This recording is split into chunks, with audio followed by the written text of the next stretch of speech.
Time's up. Have your own. Here it comes. Fade in. When it comes to fans, it is a fan's right to have whatever opinion they want to have. This girl looks like Jed. Let's cut the end of the movie. This girl looks like Jed. Period. Except she got the long hair. Only thing that's missing is the beard. She looks like Jed. I'm not into Jed. Jed's my homie, but I would never want to do things to his face, neck, or chest. But I'm so apathetic to Star Wars that this episode could have featured Yoda riding on a dildo being wielded by R2-D2, and I would have the same reaction. Well, we're talking about people who have serious sexual orientation and gender identity problems. And I'm not talking, and when I say sexual orientation, I don't mean, a dude who likes a dude and a chick who likes a chick. We're talking about people who think that they're non-binary and they don't know how to play with their holes and shit like that. Oh, Jesus Christ. Every video from now to the end of time would be some dude wearing a dildo strapped onto his forehead, getting beat to death with a machete. Let that define it, because there was other stuff that defined all these franchises we love before the likes of Disney or Kurtzman or any other one took them over and, fucked them in the ear. So in the ear, that it hurts. It would hurt. It doesn't just hurt. Oh my God. It would kill you. God in heaven. Not the ear. I thought you said Star Wars isn't dead. Well, and you don't like that. No. That metaphor makes it true. No, Disney Star Wars. Don't let them. And that's what you do to Disney Star Wars. That's what we're doing to Disney Star Wars now? When did this be about us? I meant the metaphorical we, the royal we, the world. No, we. The wee in somebody's ear. Like, what are we doing? Oh boy. Yeah. And Dre, what's the most successful business in the world? Essentially, prostitution. I'm still jerking off in front of my console. Yeah, Adam, your hair's already short. I like it shorter. Okay. Should I cut my hair? You're gonna have to eventually. Someday. Once it gets to my ass. This week I binged Creature Commandos. Creature Commandos. And you binged it right out. Week and you forgot it. You consumed it and you binged it right out, huh? Yep, and I definitely took a nice, good country dump, and it came right out along with it. Bella Ramsey's non-binary, though, so the Hollywood. Shut up! That is an ugly little woman with the face of a mongoloid. Okay, that's what she is. She does look like a changeling. Game over, man. It's game over. Yeah, that stuff is already in the discount bin. He's a $1 billion property. Don't you understand? He's $1 billion. No, Warner Brothers is doomed. They can't take care of themselves. They're a limbless infant on the street begging, help me, please. But no one's going to do it because it's a Goblin baby. So no one wants it. Point is, anybody that picks up that Goblin baby, it's a diseased baby, and it's going to poison your entire company too, because you're also dumb and stupid and you don't know what you're doing. Now, if you were smart, you could put cybernetics on it, create a little monster, run around here, then we have a lot of fun. But they're not that smart to make it even a cybernetic Goblin baby that could cause destruction. That'd be fun. But here we are. I love this metaphor. Here we are. Cybernetic. We have nothing that's but what Apple was describing. Drew was describing with Apple. That's cybernetic, baby. Cybernetic Goblin baby. You get nothing. You lose. I want some real Greeks. They're not making another Quiet Place, are they? Apparently it's the fourth one because there was a prequel too. Oh, well, I saw all those movies and I hate them all. Really? Even Yes. the first one? Yes, especially the first one. First one makes me sick to my penis. I hate that freaking movie. I think Odyssey will make money. Let me say that. I think Odyssey will make money. Out a profit, Yeah, but it's going to be a hard, rough, break your anus profit. Ooh, that's what's going to be. You haven't had enough water. You haven't been drinking. You're not moisturizing. That's just going to tear you apart when it comes out. Hey, yo. You know what I'm talking about. Look, I got IBS. You ain't got to tell me. Yes. Yeah. Oh, It's not gonna be pretty. Break So- your anus. Golly. In those I'd work special with shows. Haley Atwell every day. But With 2 hands. With 2 hands even. Before you go, one question. Yes? Where in the galaxy is Sanusi? Show us your tits and I'll tell you. And these tool bags wouldn't know quality if it walked up and motorboated them. Because, you're going to motorboat quality. Wait, what? Quality boobs. You want to motorboat quality boobs. There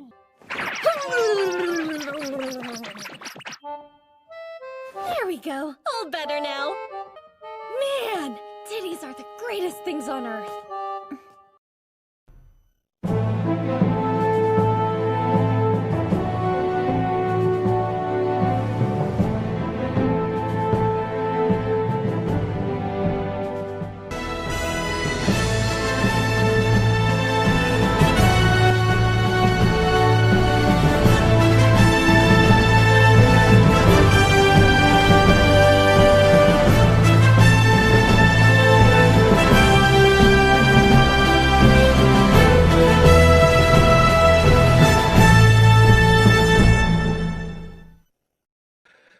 Oh, we say the darndest things, don't we?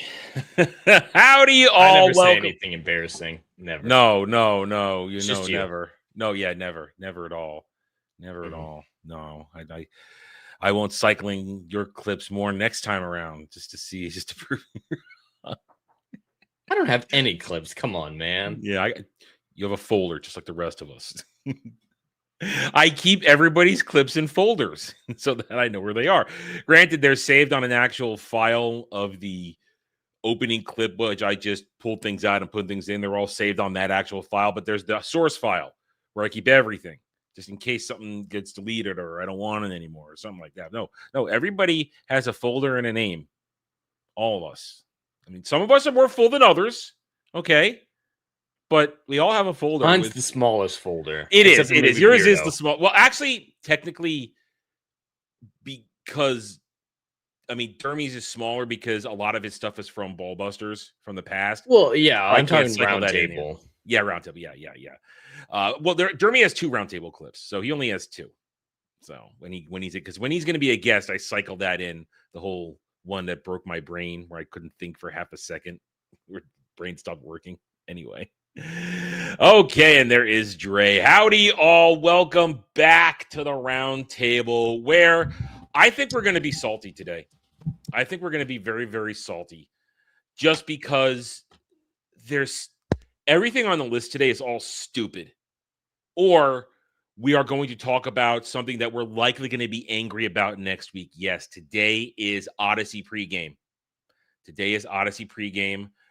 is all culminated to, in 6 days, what likely will be Christopher Nolan's not visibly disastrous, but it will be a disaster, I think. But we're going to get into that. We've got box office. What's wrapped up in that is also just Moana actually came out live action, and it's exactly the garbage we said it was going to be in terms of, but it still did better than Supergirl on its opening. Barely. We'll get into that. And then, of course, the MCU. Oh, we're going to talk MCU because they released this stupid poster art the other day, thinking it's a win. I thought it was fake yesterday. Everybody thought it was fake. I thought it was fake. And then Jed said, no, it isn't. So now you've got that plus other things. So we've got a little bit of stuff together, but let's say hi first and then we'll warm up. Hi, Jed. How are you? Well, I'm a little miffed right now. You said we were going to get salty and you listed out the topics, but you didn't list out the topics that's going to make you salty. We're talking PlayStation again today. Obviously. No, we're not. I got nothing left to say on that shit. I did an hour-long rant on Thursday unintentionally. And I've said everything I'm going to say. I'm repeating myself at this point because let's just say crying babies are all repeating themselves at this point. So I don't give a fuck. I'm not listening anymore. I'm trying to be an adult about this and not a crying, whiny baby. Dre, you don't have a crying baby in the house, but you have a baby in the house. How are you? You muted. I do have a baby in the house. You are correct, sir. You are correct. And sometimes he does cry, and then I shut that noise up because we gangsters in this house. You look him in the eye and said, "Boy." Oh yeah, No, absolutely. It's funny. That's actually funny you mentioned that because my wife called me out on that the other day. Because he was acting well. I was like, "Boy, look at me. I ain't got time for your craziness." And she was like, "Why you sound like a plantation owner?" That's It's genetic memory somewhere deep down the line. Like, deep down. That came there. Like deep down, the old whips that been hitting my ancestors back. Sometimes it just comes back. I'm like, oh my goodness. But yeah, but this is. I guess I can't call my kid boy. No, I guess it's not. off the table now. Yep. It's not Kratos reference. It's a Foreman reference. It's slave masters. So Master, please no. Yeah.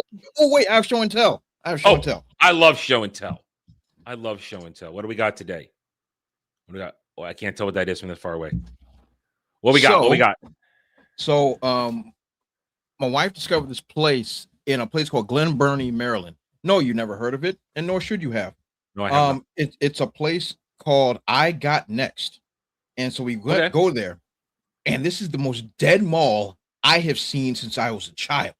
This mall, literally, when I was pushing my son through there, every sound he made echoed and came back around. Wow. That is how dead this mall was. Mhm. But inside this mall was a gym called I Got Next.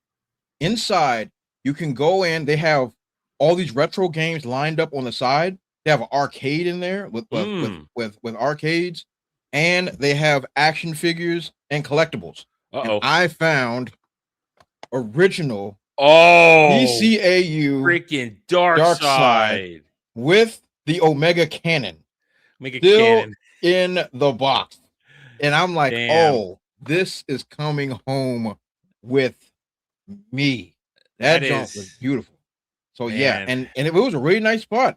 Yeah, X-Men 2 Clone Wars for Sega Genesis up in that joint. I still hold the record for fastest run through the explosion level. Like I had a good time. So then what did we do yesterday? What was it? My stepsister's college graduation party was yesterday, so it was great. We had good fun. But everything else was kind of weird outside of X-Men 97, which is still a very good show. Which I must say, I've seen clips bouncing around. Yep. Still the best original joint that Disney Plus has ever made, and it's not even close. It's actually a good show. And for those that are raving about it and stuff, they deserve it. People are still enjoying it. I'm seeing it. They're still enjoying it. Yeah. But these last 4 episodes was the last one that Bo DeMeo had a hand in. That's the thing. So what happens next, we don't know. Yeah. So, but these 4 episodes have been very good. So yeah. Now hold up that Dark Side again. Hold on again because I want to add something to it. I just want to add something to it. Shimon, remember that is Superman animated series. That's correct. Justice League. That's Michael Ironside voicing Darkseid. Right. That is correct. Michael Ironside. Yep. Yeah. Yep. That's how good the voice acting crew was for Paul Dini, Bruce Timmverse. They got quality.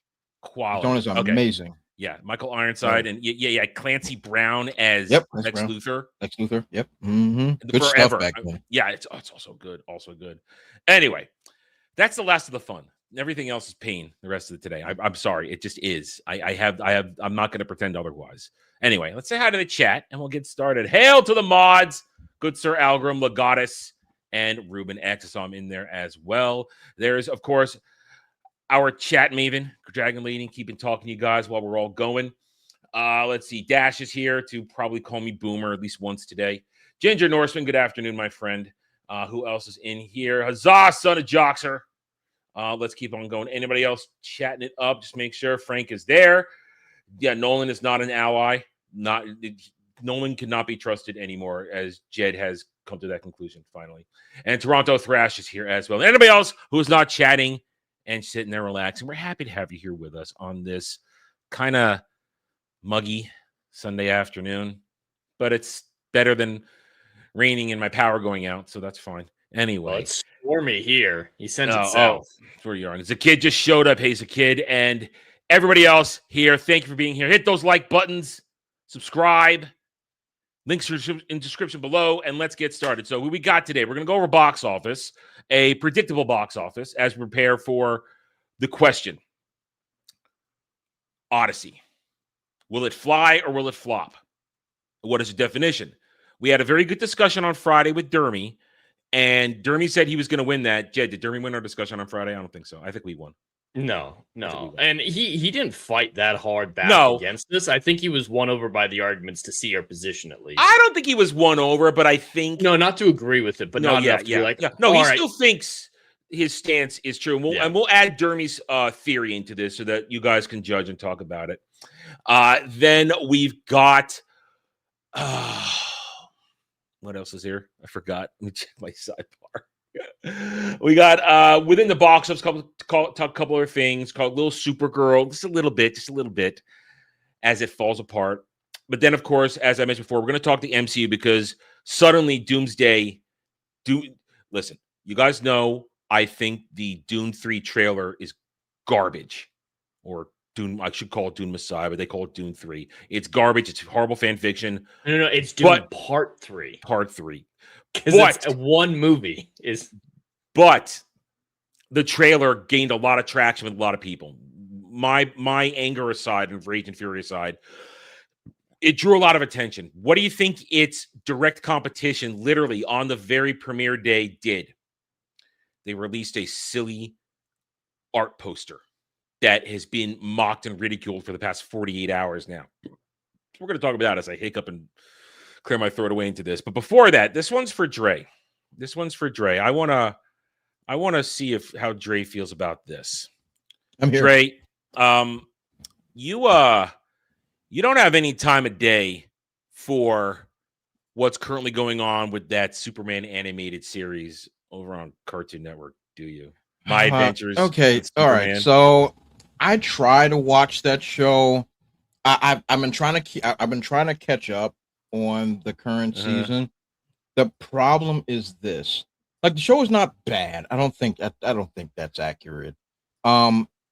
It's the wrong medium. Making Superman an anime very much. It's just the wrong medium. And this is why I need to bring this up, because this show has its cockslobbers. It does. Absolutely. Very much does. But you see something like this.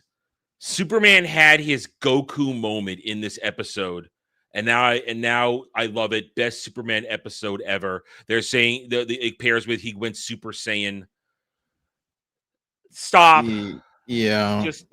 Stop. But at the same time, that's how his power scale is kind of measured in this show.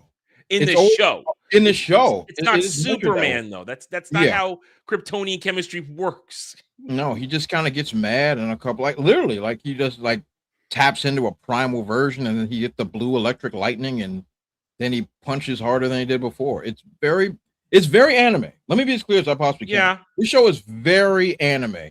And there's some fun ideas that are played with here, which they usually don't go all in, like having Toyman create Gundams. I think it's a really, really cool idea. But then they stop short. I'm just like, yo, let's just do full Toyman, and now they're doing Cyborg Superman in this season, and this episode he got defeated in this episode apparently. Yeah, and they're only halfway through the season.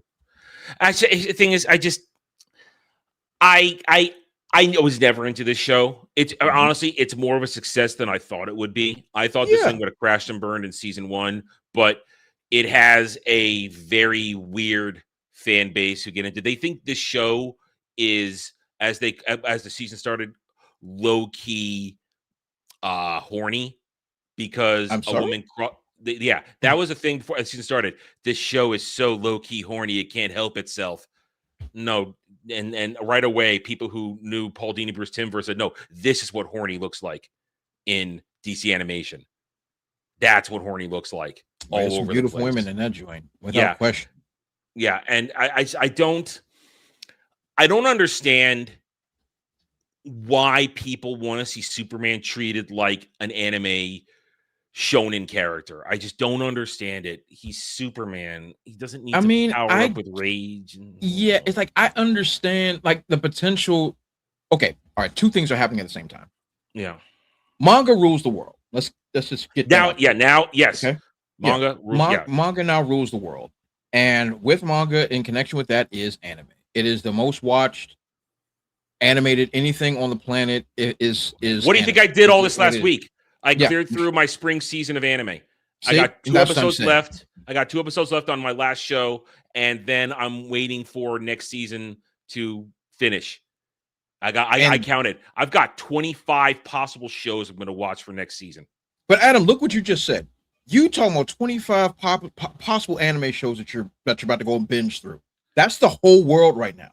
Yeah. The whole world, when it comes to animation consumption, it's anime. Anime is the answer. And so Warner Brothers made a savvy decision into making a Superman anime style show. I don't think don't do it with Superman. Don't do it with Superman. Do it with something else. Well, who else? If I'm Warner Brothers, I need one of my most popular characters to test the waters. I'll give you that. You know, if they did an anime of Vixen, like, yeah, I'd watch it. But like the everyday normie is not gonna be like, oh man, they made a new Vixen show and it's anime. I see what you're saying. But I feel like an anime flash show, which has more potential to tap into anime style stuff, would have been more interesting, or at least more interesting as the concept than Superman, than rewriting Kryptonian chemistry and DNA to make him anime Superman. Once again, like I said, I agree with you. Yeah, I agree with you 110%. But what are the kids into, Adam? That's the thing. Yeah. What are the kids into? And like, I gotta go. And like when we used to mock, we still do mock modern day Hollywood and everyone else about like finding a modern audience, cut your penis off, yada yada yada. Mm-hmm. They're actually finding the quote unquote modern audience. They actually are. They're actually doing something that will attract young viewers, because this is what all the kids are into. All the kids are watching anime. Money-making audience. It is. These are the people with money, or the parents have money. And the reality of the situation is this was a good decision by Warner Brothers to actually make an anime style Superman. Now, do I disagree with how this medium is being presented? Of course I do. But I come from a different time.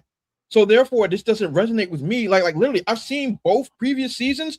I remember nothing from this show. Nothing.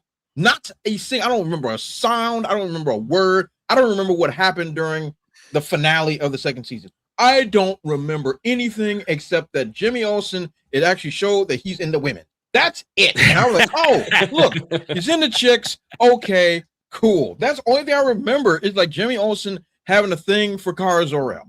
I'm okay with it. Like the decisions that was made in this show, some I disagree with, some I don't, but they know the audience that they're actually trying to attract. And the audience they're trying to attract is actually a real audience. So I got to give them a lot of credit for going this direction, even though to me, I don't really like it that much. It's the right call to make, especially if you're trying to grow a young audience. So. That is a very good objective take, and I applaud you for it. And I reinforce what you just said. Everybody who is critiquing this without the standingness, and they even say Goku here, literally this first half of this season right now, it's very Dragon Ball Z coded. They are literally pulling a lot of elements from, literally, they just showed their new Brainiac Lex. He looks like freaking Frieza final form. I wouldn't disagree. He looks like Frieza final form. I mean, essentially the Jonathan Kent that came back to be Superboy, it's future Trunks bullshit, apparently. All kind of rap future Trunks. And as you just said, they say he has this Goku moment. So they literally are channeling Toriyama and Dragon Ball Z for this thing. It's not like Superman's been making any money for Warner Brothers, any medium for the last few years. Yeah. I'm just laughing through all of this for that top comment. Do you guys see that? Right there. Did he just corrupt kryptonite with good? Yeah, because it shows it in this where he's got the kryptonite in his system, and he's that's pretty dumb. And he's like, see there, it's in him. They're trying to, and then his cells reject it. His cells because he's angry. The kryptonite. I don't know. I'm just going by what I see in the I have to agree with your synopsis. I'll just play it for half a second here without audio. I mean, see, it's growing on him, and then no. Yeah, that's definitely no. Just no. I'm going Super Saiyan. Not even Super Saiyan. I'm going Super Saiyan Blue on your ass. Yeah, that's it. Well, so it's apparently it has something to do with blue kryptonite. I think I saw in another post. Boy, here we go. And now he has no powers apparently going into the rest of the season or something. I don't know. I don't care. Point is, it's just Dre. That was an excellent objective take on this. I still want nothing to do with this shit. I know. Like I said, I'm with you. Yeah, I'm with you. There's nothing about this show that appeals to me. Now, will I run it in the background while I'm playing XCOM on my computer? Sure, why not? But anything works sometimes in the background. Yeah, so I'm just like, but it's not like a show that had me in mind as the target audience, for sure. I'm not the target audience. Young people that are into anime and One Piece and all stuff like that, like that's who this show is supposed to be pointing to. And apparently, it's working. So I mean, this is the third season. Third season. So they're doing something right. So yeah, but Cartoon Network Adult Swim might have to make some decisions once the Ellisons take over. So that's a different animal. That we may see some changes. So I don't know if it's in line for a season 4 right now. I cannot talk about it because I haven't seen that, but people are watching it. They've been talking about this for the past 5 weeks. And if you enjoy it, but please don't say it's the best Superman in animation ever. Please don't say that. Just please. Yeah, well, that's just objectively not true. Yeah, you have to watch some Paul Dini and Bruce Timm before you can even make that statement. But you know what also isn't the best DCU ever? DCU. Let's talk some box office. This is likely one of the last times we will talk about it, but there it is. Supergirl limps in week number 3 to just $115 million out now. I'm sorry, did that say a 59% drop for week 3? Yes. Oh my god. Look at that. It's over, bro. Now, here's the thing. I talked about this last week or beginning of the week. It will be on digital in 15 days. It's going to digital at the end of the month. That doesn't surprise me at all. This thing didn't even get 40 days in the theater. Now, it'll probably still be there in maybe 5 theaters around Grandma's Corner Market, but it ain't going to get, it's not going to remain in 2,500 theaters. Look at that. They dropped 1,000 off of that shit, essentially, for after week 2. This thing is not going to maintain 2,500 theaters through the end of the month. So absolutely not. It's toast. It's cooked. I thought this was supposed to be $1 billion movie, or set the groundwork for Man of Tomorrow to be $1 billion movie. I think we need a wellness check on Moonlight Warrior because he's fully yo-yoed against this, and that's not good for his health. That's not my job anymore. He blocked me. So I'm dealing with another new psychopath I'm going to bring up in our Odyssey discussion that I'm trying to really get his. I've been seeing some of your replies on the. Yeah, I'm not even doing. I got that. That's the way I've decided to go because I think that would fix him. But we'll talk about it later. We'll get to that. But now I want to sidetrack. Before I go further in the box office, just want to sidetrack. So now they're reporting that this is going to lose about $250 million for Warner Brothers. Considering its real break even is $600 million, I think it's more around $400 million it's going to lose. But we'll play their game. This is a heavy, catastrophic loss. Yes, that they have not been able to hide. And just to clarify, so when they fall short by that $400 million or whatever to 600, they only need 200 million of that to actually break even. The other half goes to theaters, so they're going to lose 200 million. Yeah, but I like the big numbers, though. I like the big numbers. It is more dramatic, yeah. It is more dramatic, but this thing lost money. Oh god, serious money. The GDP of a small country. Yeah, absolutely. And you guys can. I want to agree or disagree. I think Millie Alcock is done. I don't. I think this was a. They're all done after Man of Tomorrow, anyway. No, I mean, but I mean her as any chance of any sort of leading actress. She because Jen and I talked about this yesterday with Troy. Troy, an unmitigated disaster of a movie, but the performances were great because there's great actors working with shit material. You could still be good. Well, I gave it a 3 out of 10 yesterday. It's a fun movie, but it's fun. I gave it 3 it's fun. It's not that good. I gave it a 5.5, which is weird. Adam and I being split like that is never before seen. That's wild talk. It's still a fun movie. Ain't no 3, Adam. Jesus Christ. It's fun, at least. I listen, I detailed all my issues yesterday, okay? Why I'm angry with it. I will always be angry with it. That's personal. Listen, I walk in that theater, I walked out angry, and I'm still angry 20 years later, okay? That's ridiculous. Yeah, I hold a grudge. Anyway. Point is, it proved in a movie in a relatively bad movie, great performances can still be done with good actors, no matter the script. Millie Alcock, her performance was dog shit. Complete and total dog shit. She cannot carry a movie. She cannot act. She has no range. So I think she's done. I don't think she's getting any offers after this. She's got a couple things in the works, but I think we're never going to hear from her again, at least not majorly. She'll appear. Well, she hasn't had anything in the works besides House of the Dragon and Supergirl, so it's not like people were clamoring for her before this, studio-wise. Yeah. The Simps, of course, were. Simps. Yeah. I think she's going to be a TV supporting actress going forward. I think, too. I think she has a comfortable career. She'll find her nook in being a TV show side piece, and that's it. That's it. She's not a leading lady, and she never will be. This proved it. But we have this. I know Jed has. Dre, we are now literally slightly over a month away from Lanterns. Oh. Have you heard the leak, the rumored leak, now possibly true, that came out the other day? Have you heard this about the first episode? God, no, well, please. You got to back up why we think it's probably true. I will. Boy. So there was a leak put out. There was a rumor put out, I believe it was on Friday. And from Comic Book News. And within that afternoon, they got DMCA struck. Oh. On X, not just on YouTube. They got DMCA'd on X. Oh, my. That's a big deal because X usually get away with a lot of shit on X. They got DMCA'd on X. That's pretty good evidence. Would you like to know what this rumor is, Dre? Yeah, because I believe this rumor is absolutely true. Oh, yeah, they're killing off Hal in the first episode. Yeah, that sounds right. Yeah, rumor is Hal Jordan will die in the first episode. I can't wait for this show, Dre. I am so excited. Most of the trailers are from the first episode, then, if that's true. With bits and pieces from later on, but yeah. I am excited.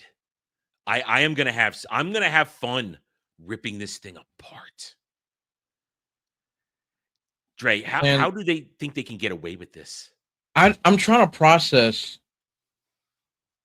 Oh, Jesus Christ. I'm trying to process how this is possible. So I'm trying to nope, doesn't work that way. Maybe I have a theory for not why that they're one. killing off Hal. Because he's everyone's. I mean, to be fair, I mean everybody. I love Jon Stewart. Let's not get that twisted. But when you think of Green Lantern, Hal Jordan he's the guy. You know what I mean? So in order to, and once again, it's not necessary because they're stupid. But to elevate Jon Stewart, they're going to kill Hal Jordan off, which is not needed and not necessary because Jon Stewart stands on his own merit. But once again, these are people that don't read the comics. These are people that don't know anything about these characters and how the rings work and all. They don't know anything. Oh, we've already seen from the trailers that James Gunn and his crew don't know how the power rings work. They don't understand. It's whatever, man. So, my theory builds off of that. Yes, there's the whole elevating Jon Stewart aspect of it, but I was thinking about it this weekend. Why would they be so set on killing Hal Jordan so soon? There's, of course, the similarities with Jake Skywalker, which everybody loves. But I was thinking, like you just said, these creators, they're not focused on the comic books. They're not familiar with the comic books. What they are familiar with are the movies. And what's the Green Lantern thing that the normies have seen before? The Ryan Reynolds movie with Hal Jordan. So they probably think they're poking fun at it, saying, hey, we're getting rid of that stupid version that you all hate. And now this is our version. And this is a meta nod to how they're clearing the slate with the Ryan Reynolds one. I feel like they just see the normie audience and the movie-going audience is not liking Hal because of that movie. And so this is their way of saying, ha, we killed him, whatever. Now it's our version. because they don't know anything in depth besides the Ryan Reynolds one and the backlash it received. That's an interesting direction. No, and this is, and Jed, with all due respect to you, I think you're wrong. You know why I think you're wrong, Jed? Because you actually put some thought into that. Okay? They are not thinking this hard. What you just did was critical thinking. These morons are not doing that. They are just simply seeing a character and trying to get what's the word? Dang it, what's that word? Shock value. Mm-hmm. Shock value. Well, like, oh my God, Hal's dead. Shock value. Which Drake. is why I think they went. He might be resurrected. There's another part to this leak. Oh. We believe we know who the villains are for the series. Oh, okay. Season. All right. No man can escape the Manhunters. Don't do that. They're not going to say the that rumor. line. Don't do that. They're apparently Don't do that. the Manhunters. Don't do that. Don't do that. They can't do that. Apparently they are. They can't do that. That's a cosmic story. Get off Earth. Oh man. Jesus Christ. He's angry. Get off Earth. Good God Almighty, get off of Earth, So, please. And now this is what tells me. Remember, they're going to be coming around some strange Midwestern town where there's a problem. Oh, Jesus. And I think that these people are so, and this stems from a conversation Jed and I had yesterday about this, or on Friday with Dermy, where Jed didn't know who the Manhunters were because he's only ever heard Martian Manhunter. Yeah, I thought they were talking about the Martians. Oh, no. So I assumed, they're shapeshifters. That's why it's on Earth. And here's where I think I've been thinking about this. I've been thinking about this, possibly how stupid this could be. As Dre and I know, and probably the fine people in the chat, anybody watching this, the Manhunters were the Guardians' original versions of how they were going to keep peace. Essentially, robot cops to police the galaxy. Didn't work. Uncontrollable. They shut them down. When they come back online, they become murder machines. Okay, now. I think James Gunn and his crew are so stupid. They're up there. That we know this is taking place in some podunk Midwestern town where something's wrong with these people. I think they're so stupid that they think the Manhunters are shapeshifters. Because how else? You just called me stupid, man. No. You did just call me stupid. No, you just don't know. Because I had the same thought. Because you just are not educated. You don't know the lore. These people have access to everything. This is James Gunn, who supposedly knows DC, and I think they're associating the fact that they can get away with calling them Manhunters, and like John Jones, Martian Manhunter, and they shapeshift. They're going to have the Manhunters being people. Don't do this. Looking like more people, but they are a uniform group of robots who all look the same. That's my new theory.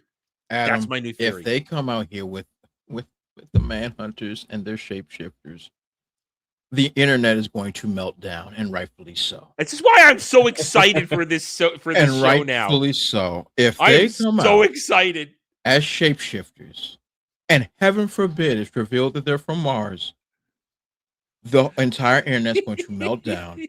James Gunn is going to be served up on a silver platter. Well, I mean, and it's not a shot at Jed. What if they come out and think that the Manhunters are Martians, and they have Martians saying no man escapes the Manhunter? Can you imagine? That's what I'm saying. Like Jed is fine. Jed just didn't know. That's fine. Yeah, just didn't know. Yeah. And then I if I worked on this, there would be the expectation that I would be educated. Do research. Jed, you would do if you were assigned as a writer to this show, you would go do research on Green Lantern. You would go find a giant long box of Green Lantern comics. You would go, what can I watch? I would say, here, sit down. If you want a real quick primer, watch the Green Lantern animated series from 2011. Yeah. That would be I disappear for 3 to 6 months before starting to write it. Yeah, because I'd be starting from scratch. You'd read and you'd watch and you'd come back an expert. You asked a simple question on Friday because you just didn't know.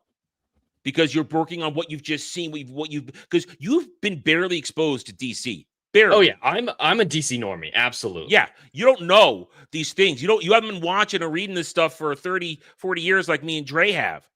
So you're ready to learn. That's the thing. These people don't want to learn. They're going to follow marching orders from James Gunn, and we might get Martian Manhunters saying no man escapes the Manhunters. We might get this. Can you imagine that? No, here's my question. I mean, like, let's say let's just. Well, I'm pretty sure they're stupid enough to actually do the Manhunters and do it improperly and probably be some racist allegory, some nonsense, some garbage that's gonna make my brain melt.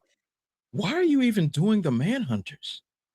That's a serious level threat if you're doing the Manhunters. And that has to feature multiple lanterns, Oa itself, the Guardians. There's a lot that goes into the Manhunter story.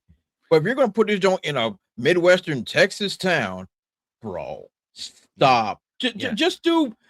I don't know what to even, because now you're killing off Hal, so all his great villains we have to push to the background. So where do you go? Sinestro makes no sense without Hal. Not at all. Not at all. And you can have the Yellow Lantern Corps for other Green Lanterns, but not Sinestro Hal. That's how it works. I mean, Red Lanterns, maybe. I mean, you don't need Hal Jordan for Atrocitus. You don't need him for that. You can throw another Green Lantern into Atrocitus, but that's what I'm saying. I hate stupid people. Yes. Golly, I hate stupid people. This is James Gunn's DCU. This is a DCU show. This is DCU. He might not have written it or directed it, but he was involved. Oh, for God's sakes, his penis is in the film, okay? Without question. Without question. And here's my problem. Like, once again, I'm using James Gunn because it's all his fault. I don't care what anybody says. It's all his fault. It is. You said you're starting a new DCU with a new look and all our great and favorite characters that storied through the last 80 years.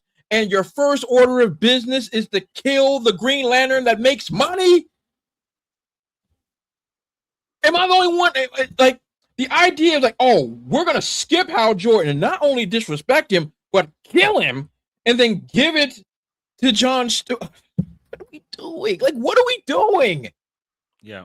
Where are the smart people in the room? They're not in the room. These are all James Gunn toadies. And once again, I love Jon Stewart. Let's not get that twisted. But his rogues gallery is trash. Okay? It is. That's why he works as a leaguer. That's why he works as a leaguer fighting combined threats. Yes.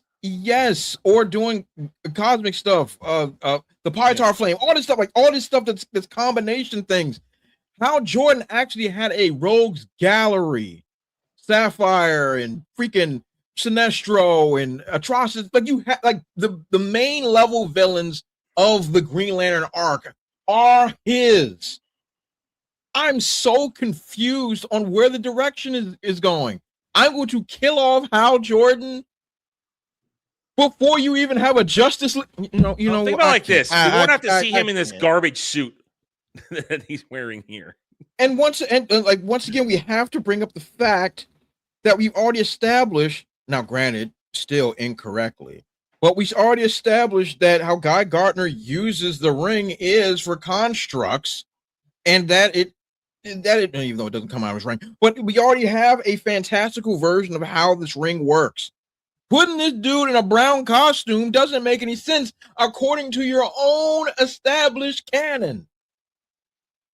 What is happening here? You can't follow your own rules that you made? Oh, but here's the thing. The rules are, as we know, you can have multiple Green Lanterns. I saw a post out there. Somebody goes,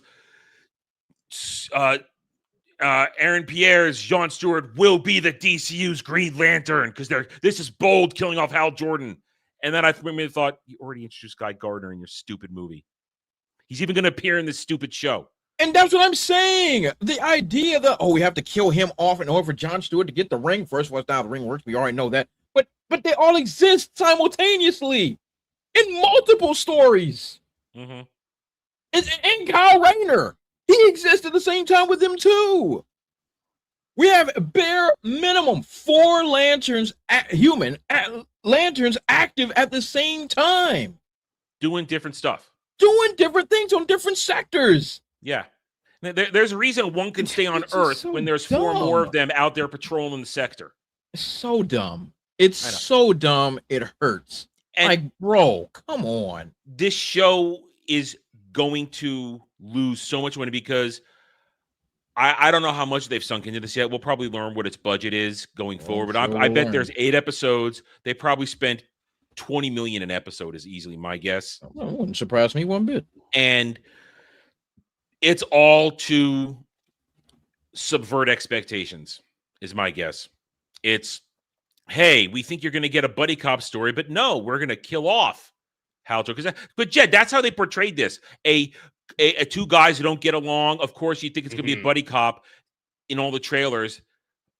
But then here, they're going to put aside false marketing. They're going to put aside their differences in the end and be Green Lanterns together. Yeah, they marketed it as Lethal Weapon, and they're giving us the Last Jedi instead. That's why I said subverting expectations, because now if they do kill off Hal in the first episode, the remaining stuff we're going to see from him is all going to be flashbacks the rest of the season. Oh Lord, that's what's going to be. Probably not a whole lot of that. No. So it's going to be all that training stuff that we saw is going to be in the beginning, and then it's going to be literally Jon Stewart trying to find willpower for probably 5 episodes before he finally masters the ring in the last 2, is my guess. That's my guess. There's going to be nothing fantastical about this show for at least 5 weeks, is my belief. And we know they don't understand constructs. If it is the Manhunters, it's why do it? What are you doing? This show is going to be a disaster of epic proportions, and the Guntards don't realize it. They think we're eating good. We're so excited. It's going to be great. It's so bold. No, you've just double pissed everybody off. Instead of having an old Hal Jordan who might be disgruntled, give him a chance for maybe some sort of uplifting redemption arc where he goes out on a high, sacrificing himself. No, you're just going to off him in the first episode. Why do we have an old Hal Jordan? That too. You see what I'm saying? Yeah. You're establishing a new DCU. But Hal Jordan's on his way out. And we're going to get an old Batman. You have to. Just get me out of here. They're not getting that far. They're not getting that far. No, they're not. Does it make sense for a Lantern story to be rated R?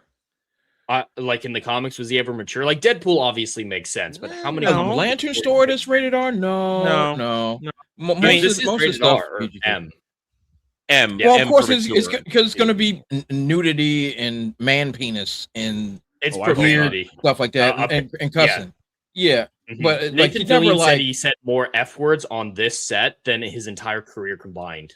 Yeah. See, it's just rated TV MA for, I don't know, because Game of Thrones ruined everything for everyone. I don't know. There's no reason for Green Lantern to be rated MA because even in his darker stories, he's not like slicing people in half with gore. Even when you got Red Lanterns running around, it's not. It's not gory. It was never a gory comic line. It's a lot of aliens, and alien blood isn't the same. Yeah, alien blood is not the same. Yeah, alien blood. It's not like people are getting their heads sliced off. And I mean, outside of Kyle Rayner, the girl in the fridge. Outside of that, there's nothing that was. Oh God, the fridging. Yeah, that's where it comes from. Yep. Fridging. Outside of that, but once again, you don't see anything. You just know what happened. You know what I mean? It's like, so it's not even. So it's going to be because of Game of Thrones. That's my answer. When a show that should be, what was it? TV 14? I guess that's what it used to be. Sure. TV 14 or whatever. Probably. Like when it used to be that, and now it's MA. It's just because Game of Thrones showed a lot of penis, and now they're like, hey, everybody wants to see penis. And they want to drop F-bombs.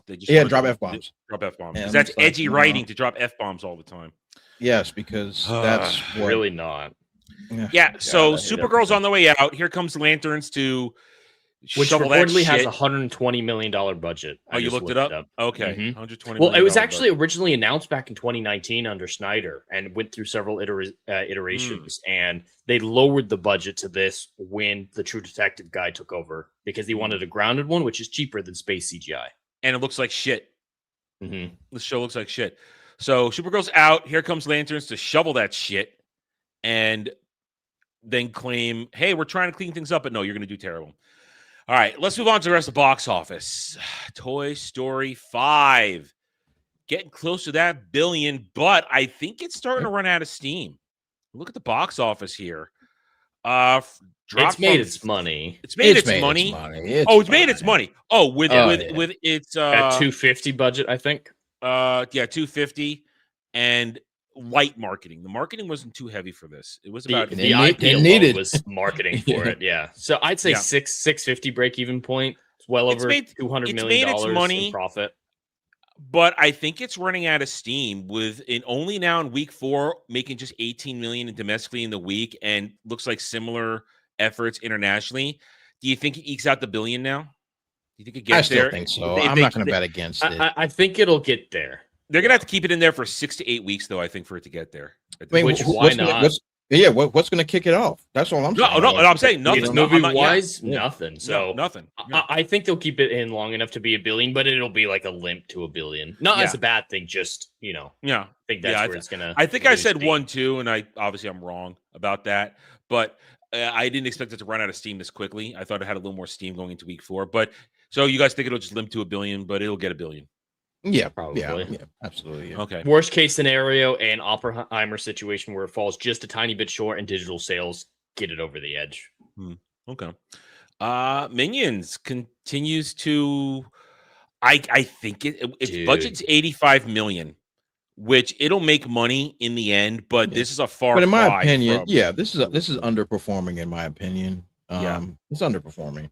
I mean, it'll make its money, but it's going to eke out a little, as Adam would say, enough to get a sandwich or two. Mm-hmm. So it's going to do what it's supposed to do. But granted, I still think this film is underperforming. I thought this film. It's actually in profit. It's in profit. Budget was 85, break even was 212. So okay, cool. It's in profit, but I think Dre summed it up perfectly. It's underperforming. Yeah. And I think these movies are cheap to make for a reason. But I think because I think the franchise is out of juice. I don't think it has any more momentum anymore. It's that simple. And at very least the concept they tried to meld with them for this movie didn't strike with the audience. And the kids don't give a shit about Cthulhu, H.P. Lovecraft, and Charlie Chaplin. That's true. All right, that was just moronic. Yeah, you should have tied it into something a little more goofy, not so potentially dark. Yeah, so goofy stuff. Just I don't know. Now bananas and islands. Bananas. Now I think this thing will probably tap out around 45% drop is that's good. I mean, I think it's going to tap out around 400 million. I think that's where it ends up between domestic and international. It's only week 2. Yeah. I could see 400. I think I think there's another 120 million in there for it, and they'll and then they might revisit how they're going to do this. They might decide, hey, maybe let's go TV show after this. They might decide to reformat and go a different direction. I don't think Minions are done. They're still too much of a profitable merchandise brand for kids. Yeah, I mean they're still making money, so I mean, but I think they need to reevaluate how to approach it with movies and possibly television now. Because this did not land. Clearly didn't land. Because these things usually average $700 to $800 million on their box office runs. Yeah. So underperformed, made its money, but will probably be forgotten as part of the franchise. And they decided to do something else. So there it is. So not terrible, but definitely not what Illumination wanted. Mm-hmm. And now for the sadness of the week for the box office, Moana. It's mighty. I forgot this movie came out. I said this movie was going to tank hard, and it did. Jed, we saw this trailer when we went to see Mando and Grogu. Did we? Yeah, we did. Did we? We did. It looked ridiculous. But here's the thing. And here, you know what? We'll do this now. We'll do this now. Just have this conversation because Jed had an idea for us. We'll go with it. This is a remake of a movie from barely a decade ago. If that, 7 years maybe. Yeah, barely a decade. 43 million. Now, it made more than Supergirl's opening weekend, but this is still a bomb. This is still a bomb with a budget of they didn't say the budget here. It's 200 million, I believe. Okay. All right. So it's another Disney live action disaster. Sounds another one that nobody asked for. I've never seen the original Moana. I had no interest. That's beyond my time. It's fine. Yeah, I have no interest. There's only one thing. Like, I don't think I've seen the movie all the way through. I remember I saw the end. I know I saw the shiny crab that sung the shiny song. That's the only thing I remember from that movie. 1. Yeah, like I'm so shiny, and look at my gold and my diamonds and my naked women or something. Whatever you're singing about, I don't know, something like that. But that's the only thing I remember. Film. Yeah, only thing I remember is the crab singing about being shiny and the Rock singing about "You're welcome." That's it. I don't know. I don't remember anything else. That line is a bit of an earworm. What can I say except you're welcome? That gets stuck in your head. And that nigga can't sing, bro. No. What are you doing there? No. Once upon a time, the voice actors were not the ones singing in Disney animated movies. Yeah. They had somebody else do the singing. Either way, so first part of this, here's how I look at this. First of all, this movie, I think, was decided. They've been trying to make this movie for a while, and I think they finally decided to pull the trigger when they saw the surprising success of Moana 2, where it was that because it was originally supposed to be a bunch of episodes, but they decided to scrap that and they laced them together and pushed it out in the movie, and it became a surprise $1 billion movie out of nowhere. No one expected that.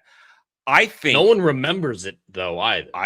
Obviously, no one talks about it. If there were songs in that, nobody sings them.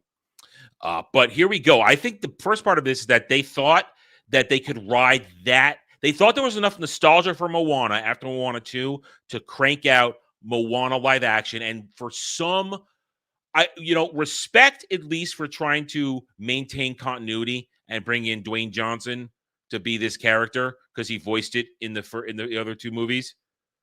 But Dre, we know Dwayne "The Rock" Johnson is box office cancer. Absolutely.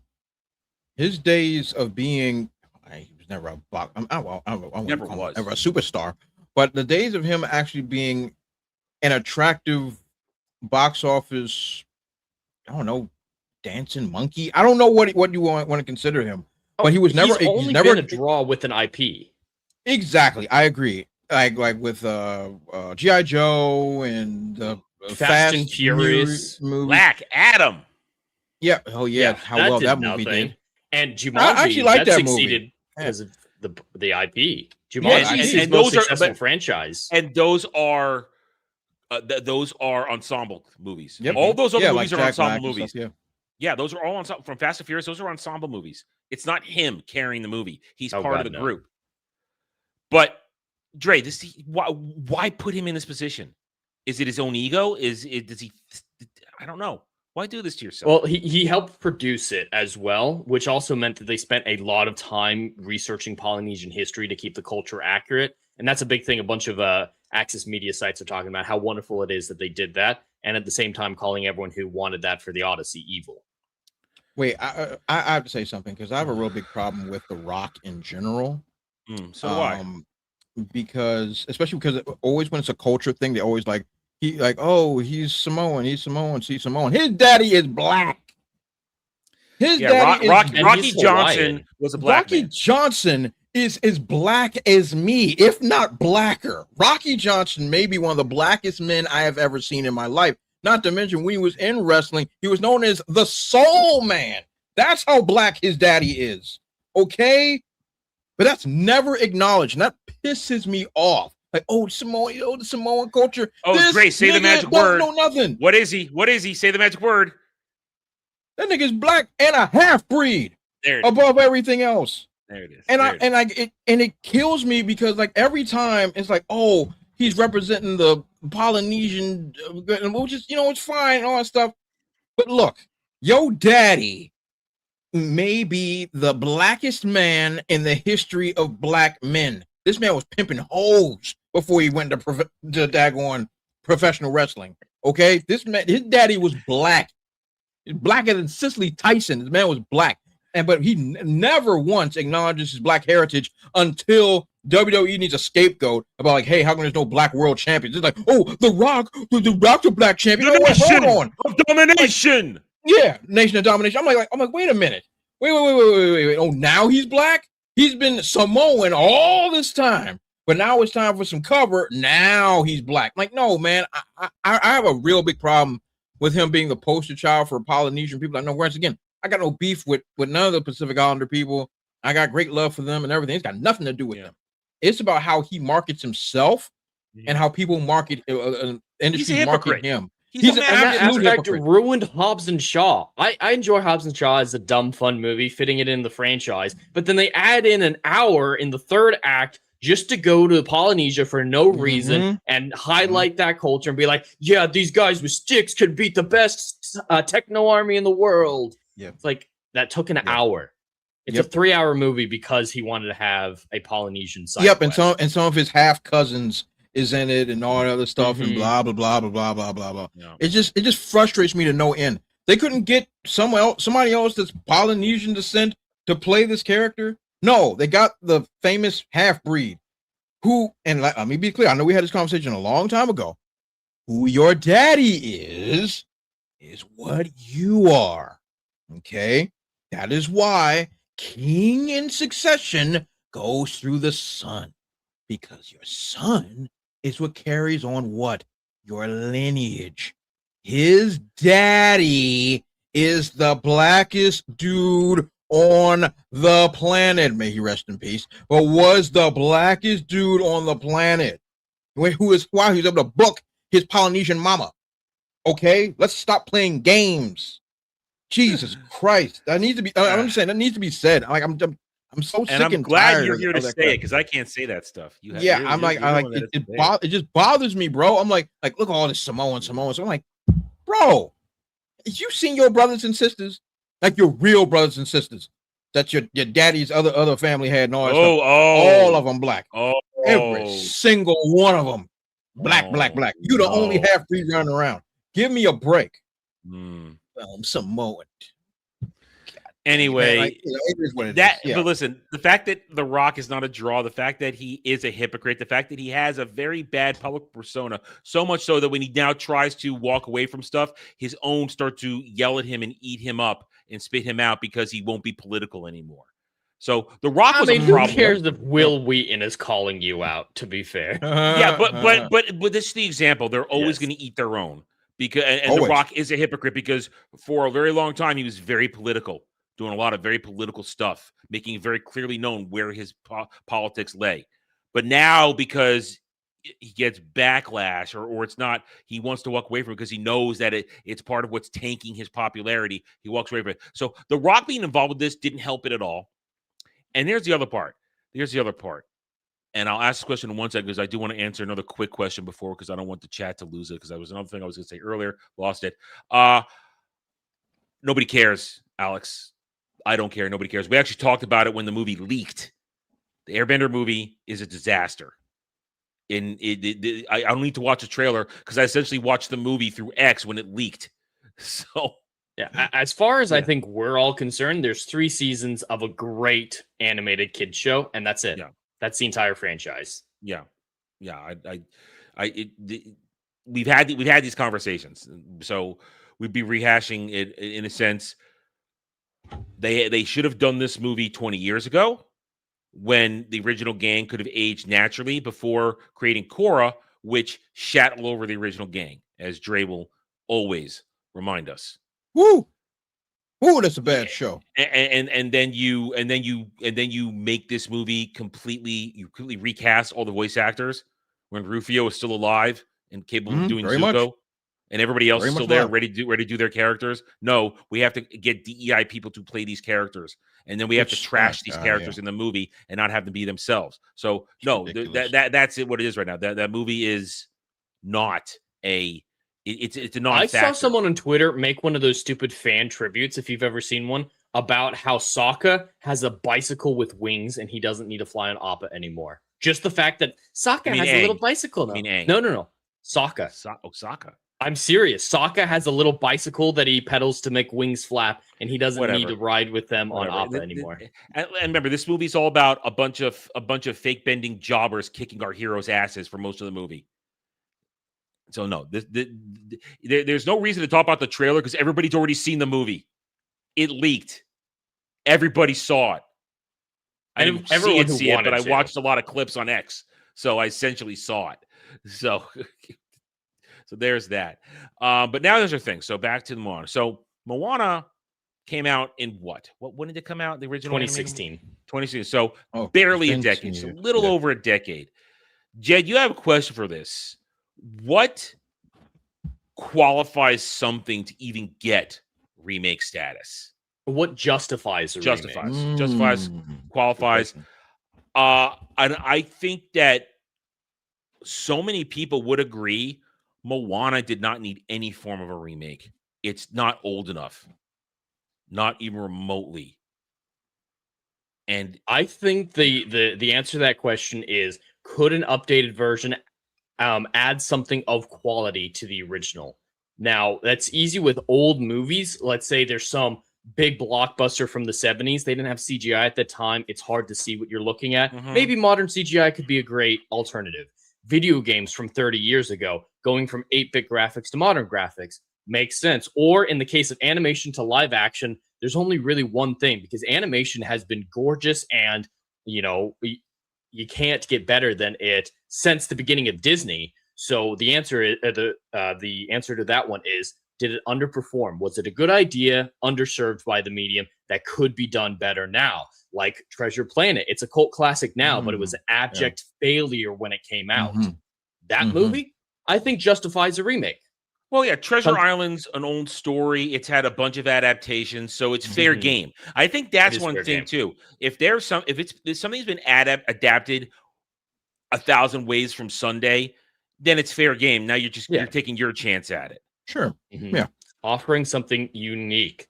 And the same thing with the Disney live action horror movies that are coming out recently. The old IP stuff, I think they're kind of silly, but a horror movie of Winnie the Pooh is unique and offering you a unique experience. Yeah, that's different. And that's the whole thing. If a remake can give you a unique experience and improve on the original. Those are all excellent points, and I can't disagree. I think one of the most important things is time, as the chat is mentioning here. There has to be some distance. There has to be a reason, and I think the reasons could vary. Bring a good one. Can you add something? Maybe if you're doing an adaptation, you're putting things in that were left out of a previous adaptation. And also, I think technology does play a factor. I think it does play a factor, because I'll use something that's a little more niche and nuanced. In the 1970s, they did a brief adaptation of the Poldark series. Cheesy as fuck. I've seen bits of it. Yeah, but then you come out last decade with the BBC production Poldark, top quality period piece. Yes, does it perfectly adapt the books? No, it does not. It leaves out a lot of stuff. It streamlines a bunch of things. They basically were doing 2 books per season for the 4 seasons, because the 5th season doesn't really count. It's not covering any actual book material. But it was still done with higher quality, better acting, better production value, and in some cases, sexier people. So it was worth it to redo it again, because that's 30 years later. And you have higher TV production value, and you're shooting on location, all kinds of great looking stuff. It's worth it then. And also, dead IP. No one knows about it. So I think that's also another thing. If something does have in certain areas, if it has a certain level of inactivity, and maybe you have a really good idea to resuscitate it, give it some fresh life. Highlander. And Highlander's a special case, as we've noted before. That's a franchise that has been fucked in every hole and left to lie on the ground crying. That's how bad it is, and it makes no sense. I got him. I knew I was going to get him with that one. I knew it. Why? I mean, you're not wrong. It's a mess. It's a mess of an IP. And if Henry Cavill and the guy and Straczynski, who made John Wick, want to come in and try and reboot it and make some sense of it and give it a more solid feeling with, let's be honest, better choreography than the original movie, then I'm there for it, because I'm not pining. And here's the thing, I'm not pining for original Highlander. I'm not pining for it. I've got it. No. I watch it on occasion, but I'm not pining for it. I haven't rewatched the Highlander TV series in well over 2 decades. It's been a long time since I watched it when it was in syndication, when I still watched terrestrial television, was on TNT all the time back in the day. That's the last time I watched that. I haven't watched it since. I liked it, but I'm not jonesing for it. Yeah. So if something could use a facelift, go for it. I think that's another reason a remake. Use a facelift, fix it, maybe make it relevant again. The problem is most of the remakes aren't doing that. They're taking the things that were already near perfect and then just doing it again. The example that I always use that no one else really talks about because it bothers the hell out of me is the Magnificent Seven remake. I love the original Magnificent Seven, but it is technically Yul Brynner. It is technically a reboot in and of itself of the Seven Samurai. So that's an example of a justified reboot, taking the original story, putting it in a new medium to see how it works. Samurai to cowboy. That's a great idea. Or if you wanted to reboot Magnificent Seven into a sci-fi setting, every TV show's done that at one time or another, is do a version of Magnificent Seven. But that's justified. But just doing the Magnificent Seven again with Denzel Washington and Chris Pratt is so dumb because you're not adding. The actors aren't higher caliber. Denzel Washington's phenomenal, but that's the standout in that film. There's no one else on the level of Yul Brynner and Charles Bronson in the new one. The technology isn't much better. They had gunfights down pat in the late 50s. So they're not offering anything of value. And the term you used, I think, is really good, a facelift. Because I brought up some examples already for two current day discussions about video game remakes. So there's the one that we've been talking about a lot, Adam, is the Final Fantasy VII remake. Just graphically, alone from a graphical conversation, this is a massive improvement in quality. Yeah. Waiting for it to... I shared it. Oh, sorry. I was cleaning up my windows. I didn't see what you did there. My bad. Sorry. So yeah, that's clearly a huge difference, and it is under 20 years, but the graphical leap from the PS1 97 to modern day is immense. That's like comparing Ocarina of Time to Breath of the Wild. There's a clear graphical improvement, and that justifies it, at least graphically. You can separate the things in a video game into different categories. Yeah, there are a lot of ways to talk about the remake series, and here it is. Here's the gameplay. It's an action RPG now, as opposed to straight up JRPG, menu driven, all that kind of stuff. Definite difference. So yeah, there's a big difference. They were offering new things. You said that they expanded a bunch of the lore of Midgar and stuff like that, so we were able to include it later. So I know not every modern fan likes it, but they have an argument for a facelift, an argument for improvement. Well, there's another remake that just came out, and Dre, I don't know how you feel about this remake or if you've been paying attention to it at all, but Assassin's Creed Black Flag just got a remake. And yes, the new graphics are unequivocally better, more realistic. I just don't think it's offering enough. 13 years versus like 17, 18 years for Final Fantasy made a huge difference. But now the graphical leaps between generations are thinner and thinner and thinner. Yeah, I agree. I don't think these graphics, yes, the graphics are a ton better, but they're not enough better to warrant a remake. Just sticking to that conversation. This isn't that much crazier. No, not at all. And like, so your criteria makes a lot of sense to me. So basically, it's a factor of time and quality. That's essentially what it really gets down to. As you mentioned on the offset, I think films that bombed are the ones that should be getting remakes. Personally, I think that would make a lot of sense. But I think the gamble is too high for studios. If I can make and to their perception, to be clear, if I would perceive I had a hit 25 years ago, I'm gonna have a hit again. I think that's the simple mathematics. Instead of trying to bring something back from the dead, they're going to try to resume just the status quo, which I think is a lazy creative endeavor. But I understand where it comes to dollars and cents. Like with the idea of something that came out literally just 10 years ago now, and that's still technically in the zeitgeist because they had a sequel 4 or 5 years ago or something. The Moana had a sequel 5 years ago or something something. Oh no, 3 years. Was it 3 years? Absolutely unacceptable. It's absolutely unacceptable. I think it was 2030. Yeah, I can believe you, and that's completely unacceptable.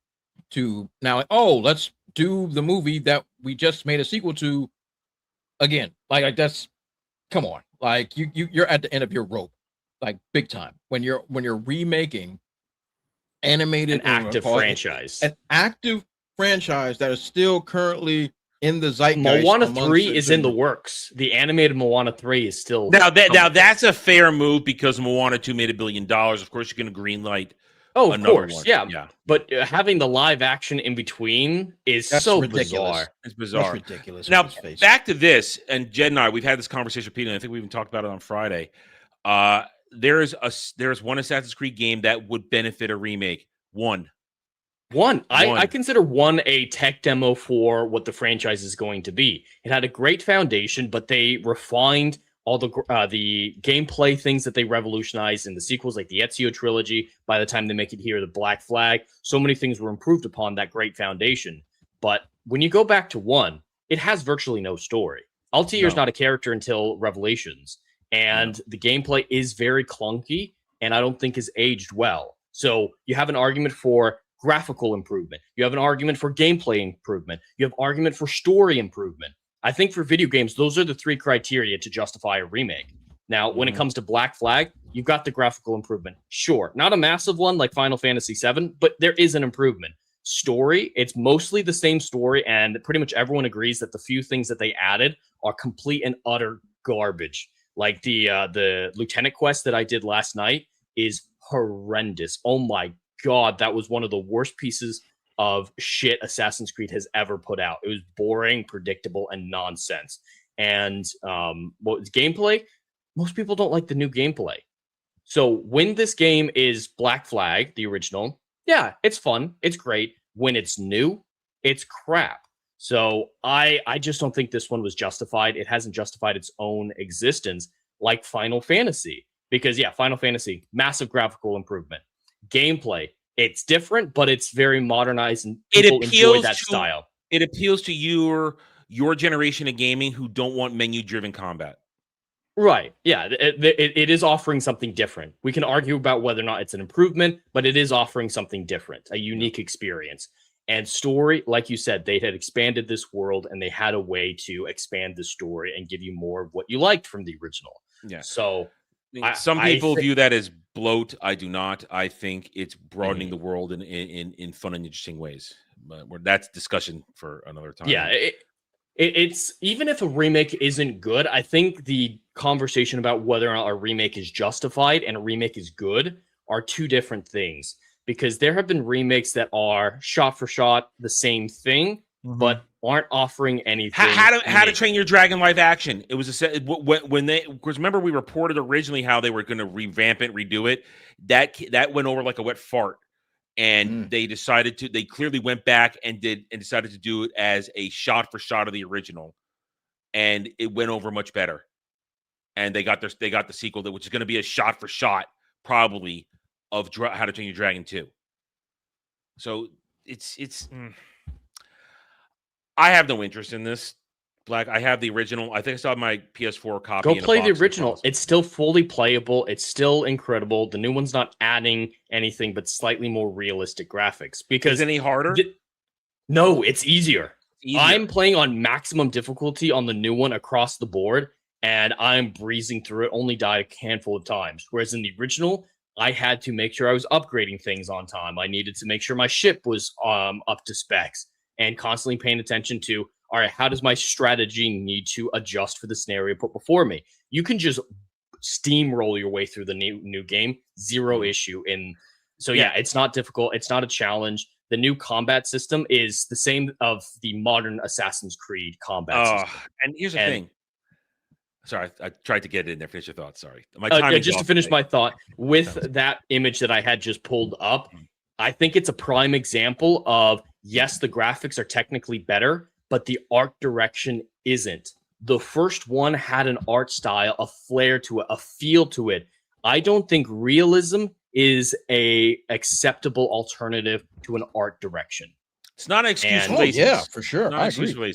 Yeah, absolutely. And the new one, it strips all the color, the interesting parts of the world, like that one. Just the color difference between those two shots I had pulled up is massive. And the facial animations are worse. These people can't emote in the new one. They're like their faces don't move. Their mouths move, but nothing else moves.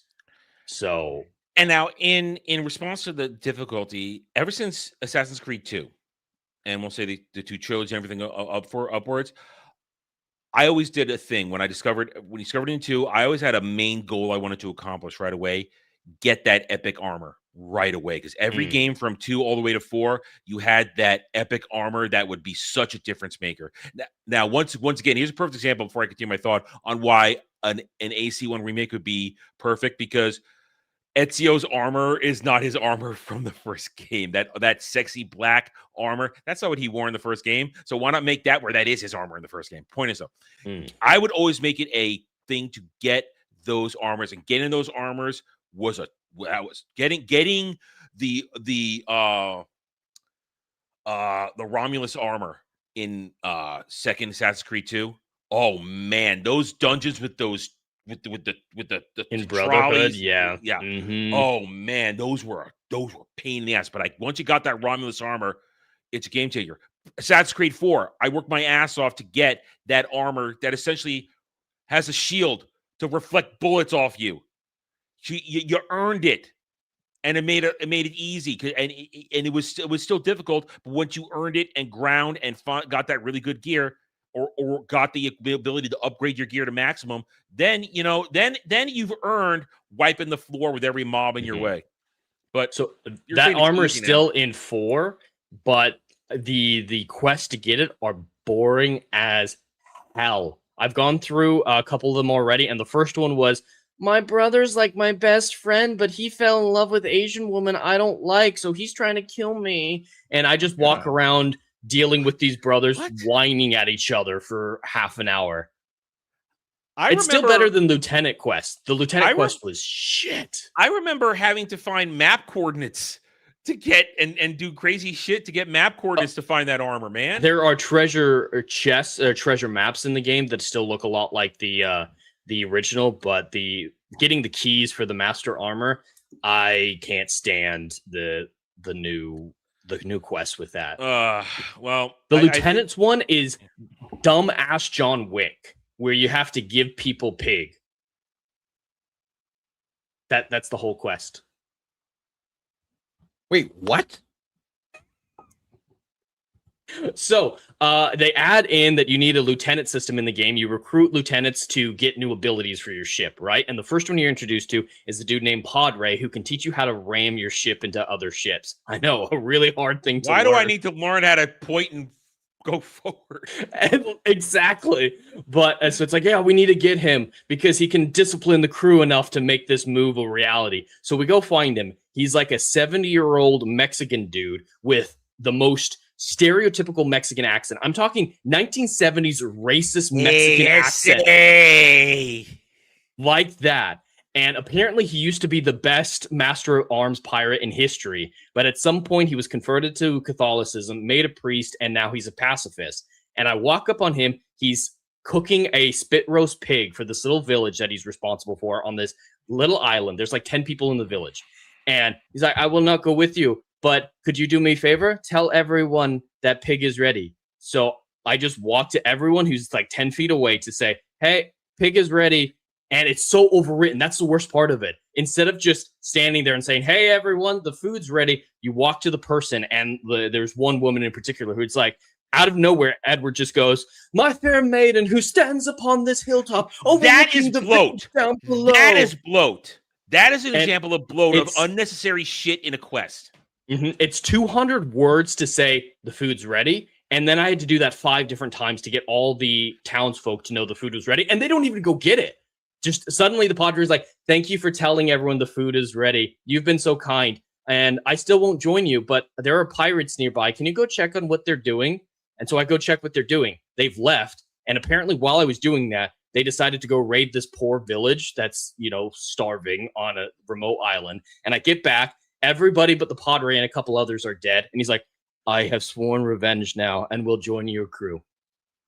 So it took me an hour to do that. That's so forced. All of that is forced. And that is bloat. That's hella That's the new content. That's what they marketed as the Lieutenant quests are the big new content. It would be so much better if you're there, you make it a good dinner quest, help him get the ingredients, stuff like that. You make the dinner, you bond with him and bond with the people, and then in the night, it's a raid, and you do your best, but everybody gets killed, and then you've bonded with him, he sees everybody died, he saw you fight valiantly, I will join your crew. There. Yep. I fixed it in less than 30 seconds. I have no interest in this game. It's a terrible, and it's glitchy as hell. There's one glitch that everyone's getting is in cutscenes, the ocean rises up and buries your ship, and you just do the cutscene underwater. That happens a lot. There's one where the facial animations on the characters, they randomly start grinning, like in that horror movie Smile. Like Adewale is just suddenly like.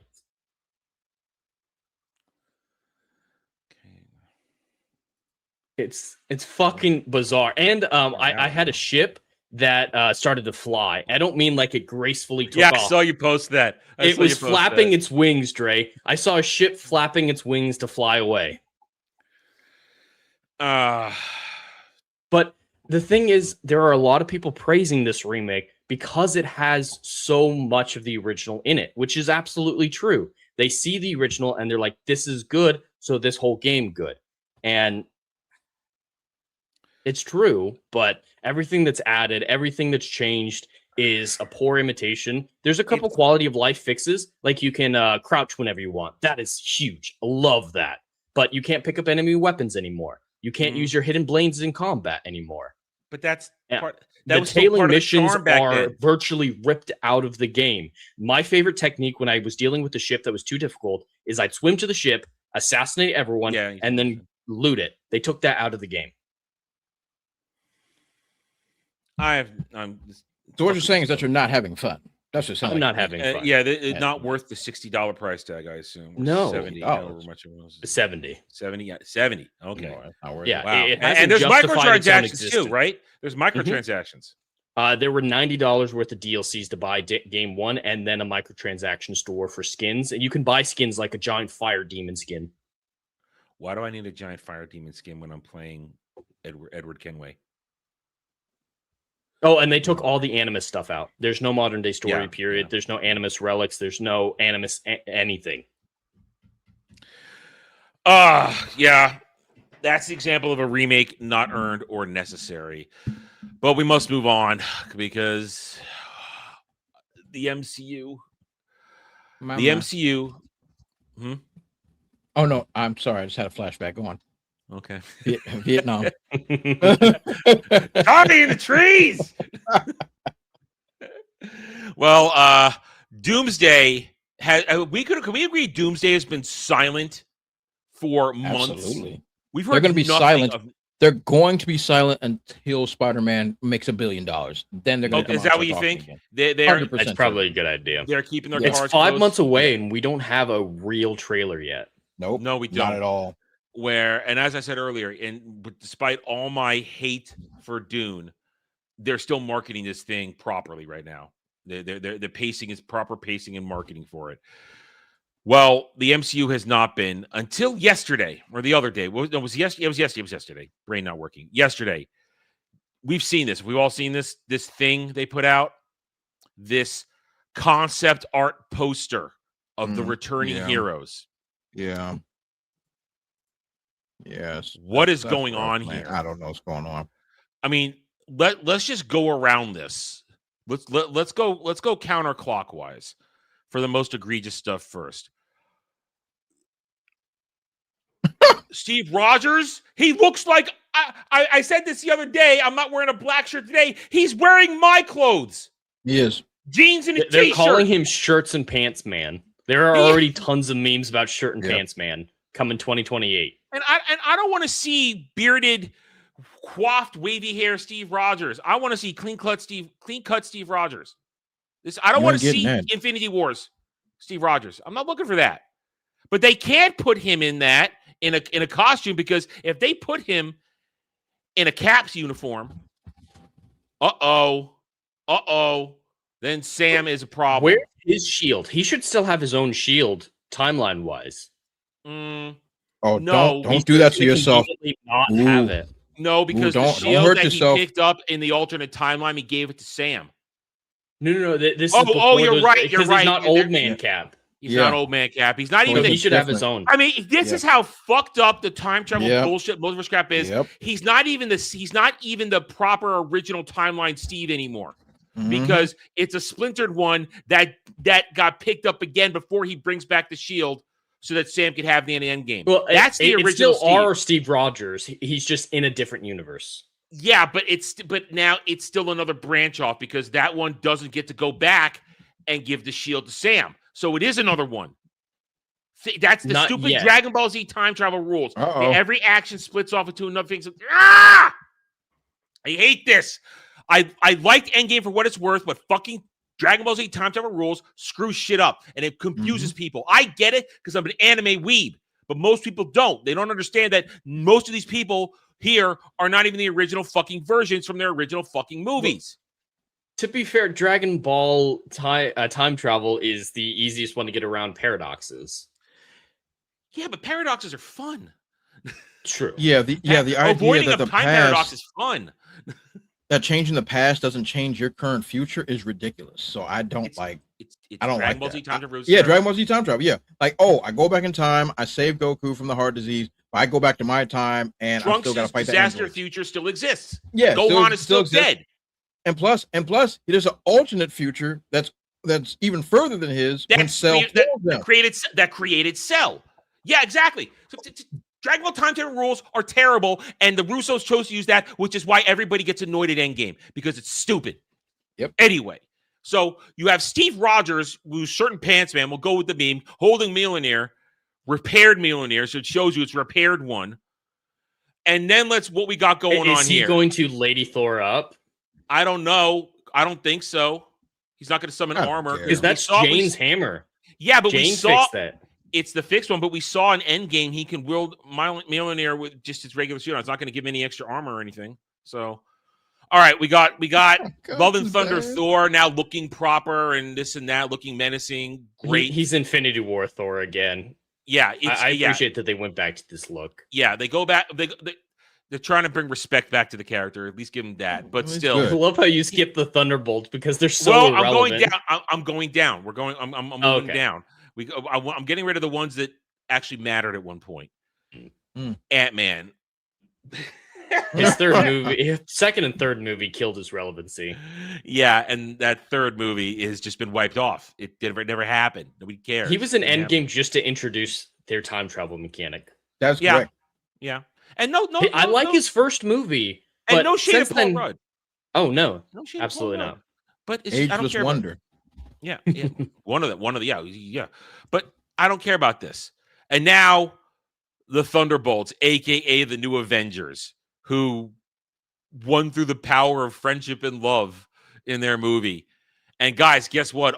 You have to be ready for this because according to Kevin Feige, Yelena has a big role in Doomsday. Florence, pew pew. Do we care? No one even knows she her also name, has a bro. big role in Spider-Man. She's going to be in Spider-Man.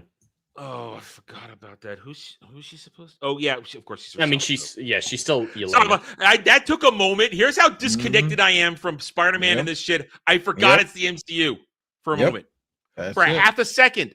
Because Spider-Man is still getting people excited. I forgot for half a second. Brain just stopped. It's partially making people excited because it feels separated. Yes. Because it is separate. Yeah. Yeah. So unequivocally. But here's how irrelevant this is. Your big part of your marketing this week is to tell us Yelena Florence Pew Pew is a big role in Doomsday. Who gives a fuck? But she's Oscar nominated, Adam. For taking her titties out. And I wasn't that impressed, honestly.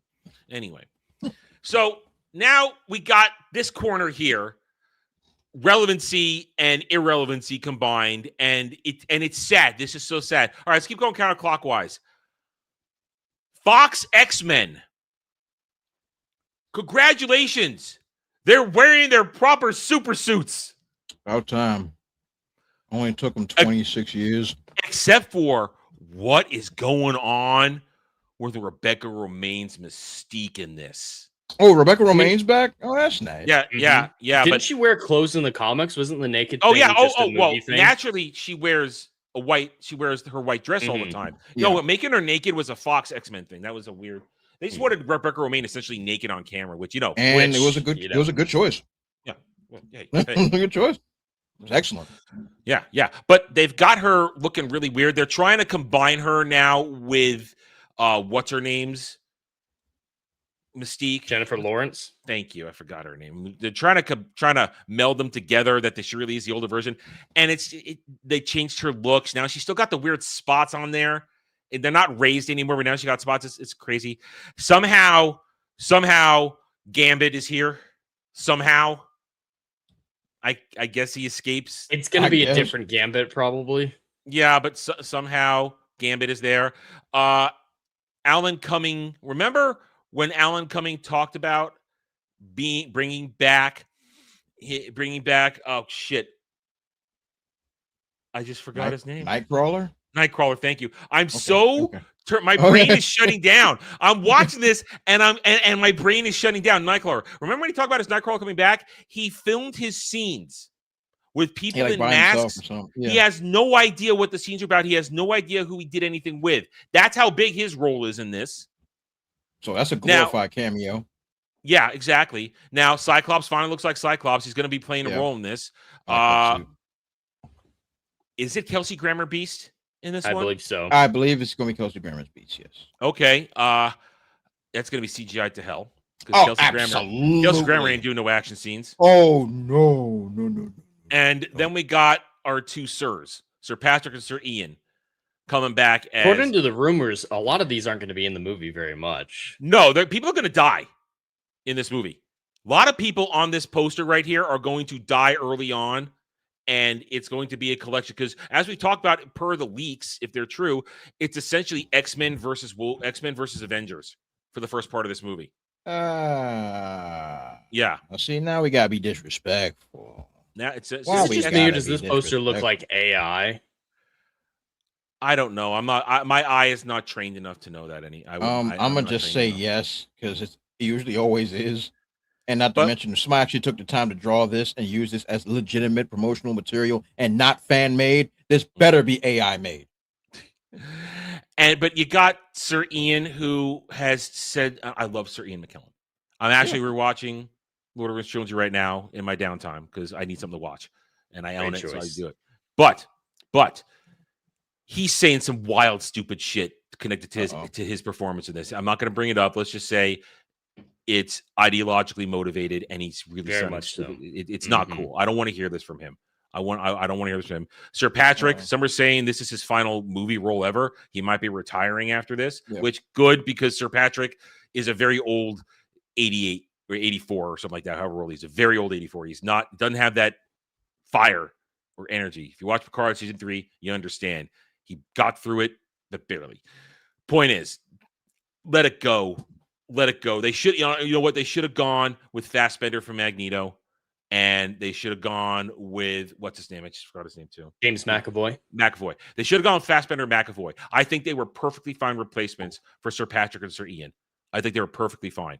I think this is just a swan song for them. Honestly, I think that's what this is for. Sir Ian, I think that's fine. Yeah, Sir Ian wants to do stage work now at the end of his career. That's what he's been doing. That's what he wants to do. Let him do that. All right. Now we get into whatever the mess is over in this quadrant here.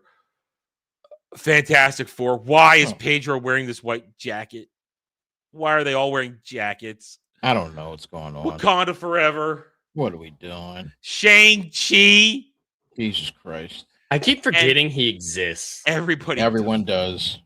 It does. And now this thing going on here, these two, nobody cares. And then my question is, though, Captain Falcon has an Avengers team as revealed at the end of Thunderbolts, the end credit scene. Who are his Avengers?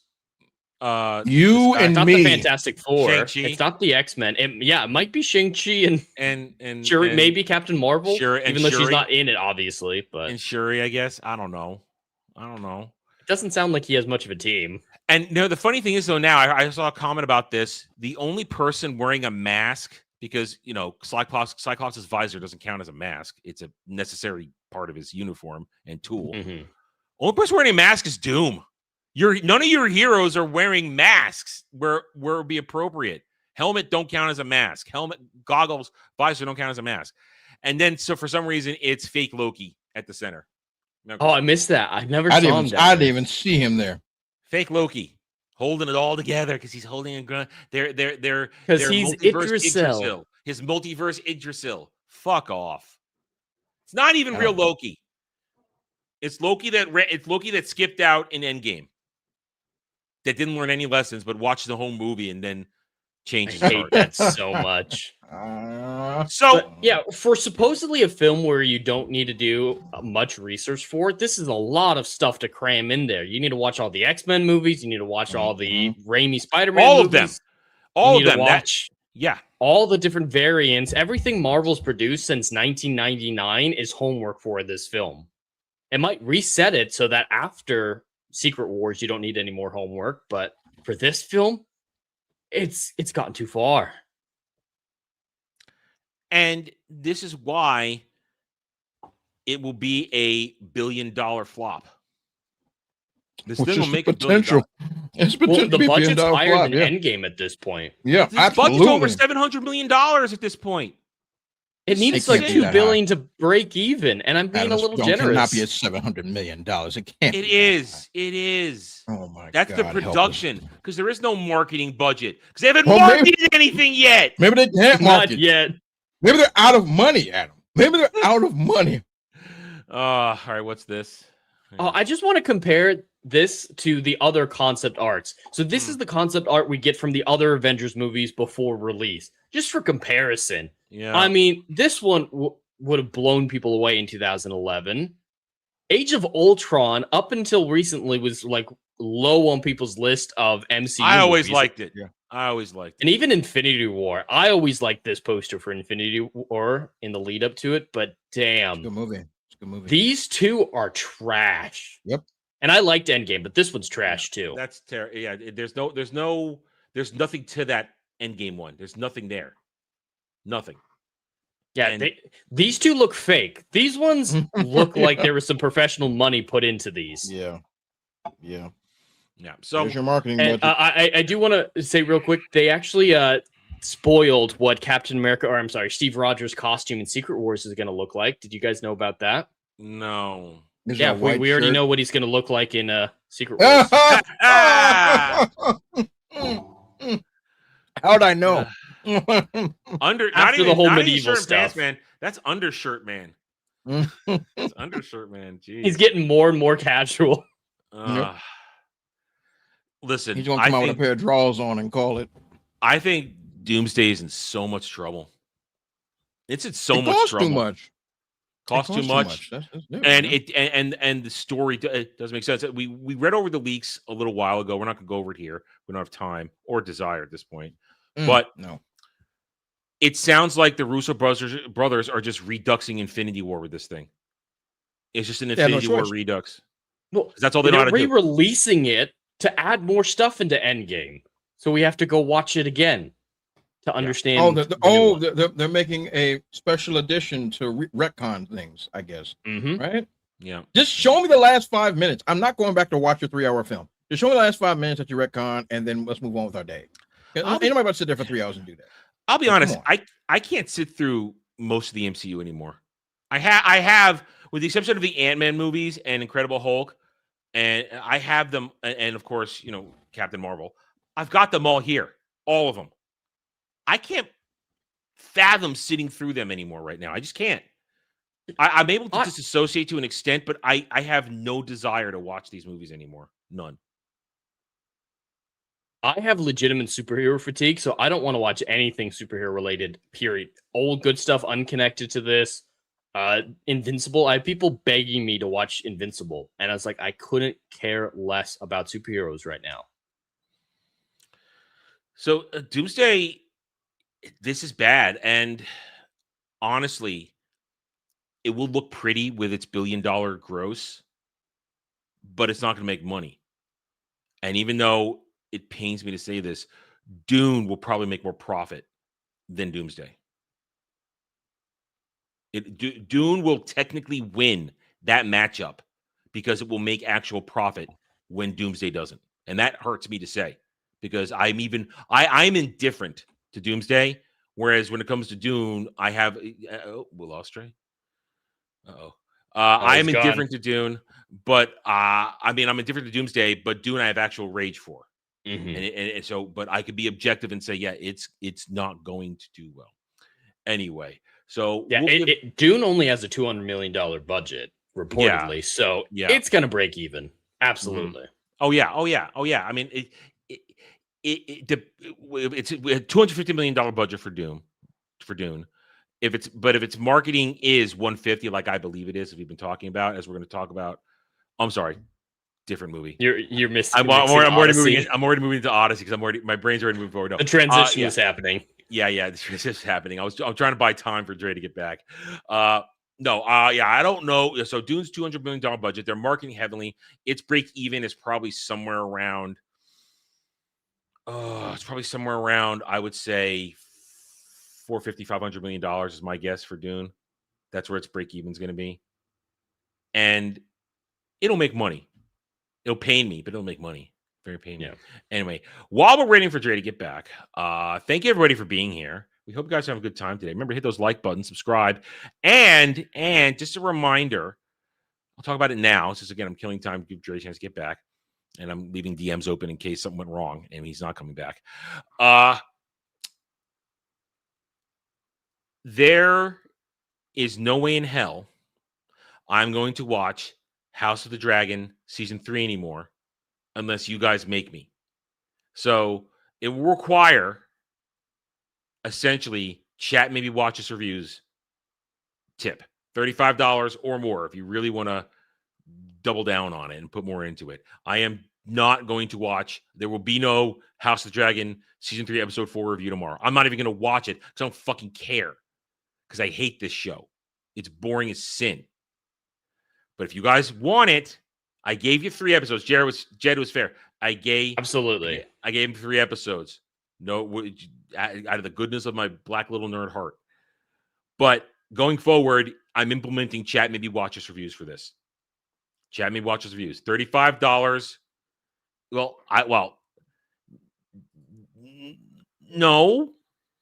No, because chat, maybe watch us reviews doesn't exist anymore. Academy did really well for you, so why not do Strange New Worlds? Because no. Isn't the puppet episode in this upcoming season? Because Brad is doing it and I don't have to. Listen, I'll get it. It'll buy you time to Lantern. Listen, the only way we're going to get remotely to get me to do Strange New Worlds, we'd have to reach the $400 monthly tier to make me watch a single season of a television series. That's what we'd have to get to. We'd have to get to that. But we're not getting there. I know we're not getting there. That's why it's so high up. Because they're not going to make me watch anything I like. Make me watch shit. So no, I will not watch that. I will this is why I got rid of there he is. This is why I got rid of chat, maybe watch his reviews, because I cannot be made to watch more horrible shit that I'm already watching. So no, so if you guys want a House of the Dragon season 3 episode 4 review tomorrow, $35 or more. Chat, maybe watch his reviews cost. That's how much it cost when we did that. So there. Stop it. Anyway, now that Dre's back, let's get to our. Whoa, what was that? Oh, what was that? Yeah. Everybody. Anybody else hear that? I heard that. Yeah, I heard it too. I don't know. It's a psyop. Call the police. If we all heard it, who was it then? We're about to talk Odyssey, so maybe they're angry somewhere. We are now a week away, less than a week if you count Thursday previews, from Christopher Nolan's The Odyssey. We're not going to rehash exactly how disappointed we all are already, all 3 of us. We have expressed that. This is about now today. We are going to gauge what we think the success level of this is going to be, what the reactions are going to be, starting with this. Now, if you watch Tryhards on Friday on Dermy Wormy's channel, myself, Jed, and Dermy had our own discussion about this, and Dermy tried to make the case. Made a good effort. I don't think he beat me. I don't necessarily beat him, but he tried to make the case that Nolan has trained his audience, the Nolanites, I'll call them for this sake of this discussion, which Jed is now an apostate of. I'm not going to pretend his old movies weren't fantastic and that I don't. You're love an them apostate anymore. now. You're an apostate. You've fled the flock. You're not carrying water for this, so you fled the flock. Yeah. You are not. So I'm an off branch. We'll call it that. I'm a new sect. You've had the Reformation, the Nolan Reformation. Anyway, I'm a Protestant Nolanite. Now, careful, we're getting dangerous territory there. Anyway, Dermot made the case that Nolan has trained his direct audience to only go to IMAX. That in order to enjoy a Nolan movie, you must watch it in IMAX. And this movie was specially made for IMAX. Jed, without a doubt, the IMAX seatings for the Odyssey were all sold out for a year, correct? Yeah, some of them first released a year ago, some of them 6 months ago. They've been sold out before the trailers really got into swing, before any knowledge of the content of the film was out. Absolutely, the premium formats are not in discussion here. Those are being dominated. But to me, that's just one thing. You told me how much money does that roughly count for? I think you told me on Friday. So the numbers that we have right now is that the IMAX ticket specifically, at least I believe, is 150,000 tickets, which equals roughly $2.4 to $3 million in pre-sales. Mm-hmm. Okay. Now, and I'm trying to get the right one here. Sorry, I'm trying to delay here. When you get to that, that's not a lot of what you need to start, because that essentially to me is the same as the. Oh, I'm sorry. Oh, what? I'm sorry. That 150K, that's for all pre-sales. Oh, that's what I thought. I just double checked. I thought it was just for IMAX. This is saying that it's for all pre-sales. Oh, wait. So that's standard and IMAX together. Mm-hmm. No. It's for both. That's what I'm saying. Yes, that's what I'm saying. So yeah, it sells 150,000 tickets in initial pre-sales. Oh, okay. That's worse than I thought. I thought that was just IMAX or premium format. This is saying that it's all pre-sales. Because if you look at it, the standard formats aren't selling worth shit. The IMAX premium formats sold out for a while. No denying that. But the standard formats are empty. And there's where I'm having trouble getting it, so we're just gonna have to go with the what's the word? The last known number, so I can't seem to find it properly here. So, but that's an important thing, which I just said right there. A lot of people saying that this movie's going to be a success because the IMAX premium seating. Dermy has made the point that people are going to wait to go see this until they can go see it in IMAX because they're all sold out. I think that is a wrong way to think about this, because I've been looking in my local theaters. Once again, I cannot show you because last time we did this, I did dox myself. So I looked at my two big local Cinemark auditorium seating theaters last week, and then just a couple days ago. A week out now, these showings in their prime times, they're virtually empty. We're talking Supergirl level seating pre-sales here. Jed, you looked at and we're days away. Yeah. It's not filling out properly to make $1 billion like some believe it's going to do. And when you get this from Deadline just a few short days ago, or more on June 26th. This is from June 26th. And I haven't seen an updated one. So somebody, if there's an updated one, let me know. $80 to $100 million, possibly 120 for domestic opening weekend. If it gets that low, that's Mando Grogu Supergirl levels. And Supergirl wasn't even that. Supergirl ended up 37. That's Mando Grogu ended up at 80 when it broke out here. You need general audience to show up to get $1 billion. You need it. And my posed theory here is this. This movie is the most negatively received Christopher Nolan pre-release in his entire Christopher Nolan era. There's been nothing but negativity about this movie. Can you guys name one positive thing that has come out of all this promotion in the past, we'll just say now, 6 months? Genuine positive thing? The boat. Because there are the stands pretending all this stuff is good. I think the boat design, I thought that was a positive thing. It was positive initially, and then it came out that he used a Viking ship. Oh. All right. Which is, 2,000 years later. But so here is the problem then. You take out the water carrying stands right now, the Nolanites. Who's excited for this movie? Because we got a trailer a little while ago that last we checked was over 700,000 downvotes to very few. To like 60 upvotes? Like, it was not even close. And that, to me, that represents, Dre, is that fair to say that is the general audience reacting to a trailer on YouTube? Absolutely. Absolutely. Not watching me or any other YouTuber put out our thoughts and feelings on a trailer. This is these people watching this trailer without our influence, and they're rejecting it. And remember, we don't talk about it enough in America because we don't really refer to it. But remember, what we see dislike is a proportion. It's a proportional amount based upon who is using the return the dislike button. So there could be even more dislikes to this. Because you can still hit the dislike, you just don't see it. You have to have the extension on either Chrome or Firefox or Brave or whatever to see it again.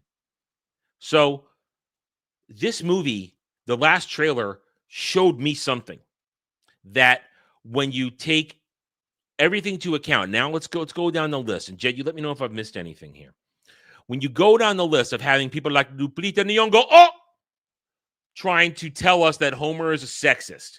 We've been over this. We're not going to rehash it. Well, that he'd have a problem seeing women portrayed positively. Yeah. Man is blind. Point is, we have Lupita Nyong'o trying to tell us that we have to think more about women in that time. She's not doing anybody any favors. Her interviews are being roasted. She's become a meme because of that interview lately, and also her appearance in the trailer. When you have Nolan himself coming out repeatedly and trying to explain away all these things, talking about the dialogue we've heard, my dad is coming home, your daddy won't save you, this and that, F the gods, all kinds of great dialogue that. When you hear him say that stuff and say to the LA Times, he wanted to find language that has emotional, not intellectual meaning to people, so he went for contemporary dialogue rather than artificially elevated speech. Maybe I'm being naive. It might bite me in the ass, but I wanted an earthy narrative. To me, it was a no-brainer. I'm not looking to listen to ancient Greece with a 2025 dialect spin. That's not what I'm here for. And anytime someone's tried something like that, whether intentionally or because they don't know how to write anything differently, it's been rejected. Modern dialogue in a period setting, no matter the period, is jarring and breaks immersion. This has been proved time and time again. Same thing in a fantasy setting. When they start talking like they're from LA 2026, people start rolling their eyes. This was a proven bad decision. It's such a retarded thing that he did here. And I don't know if it's the next one that you have, but his other comments about the criticism specifically?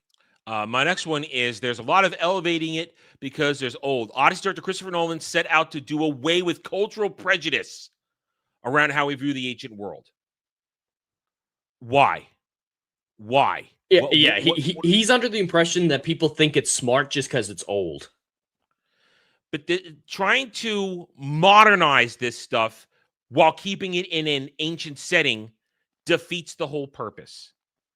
So he doesn't do us any favors, and then he skips his very heavily marketed press tour. They skipped Greece, the home of the source material.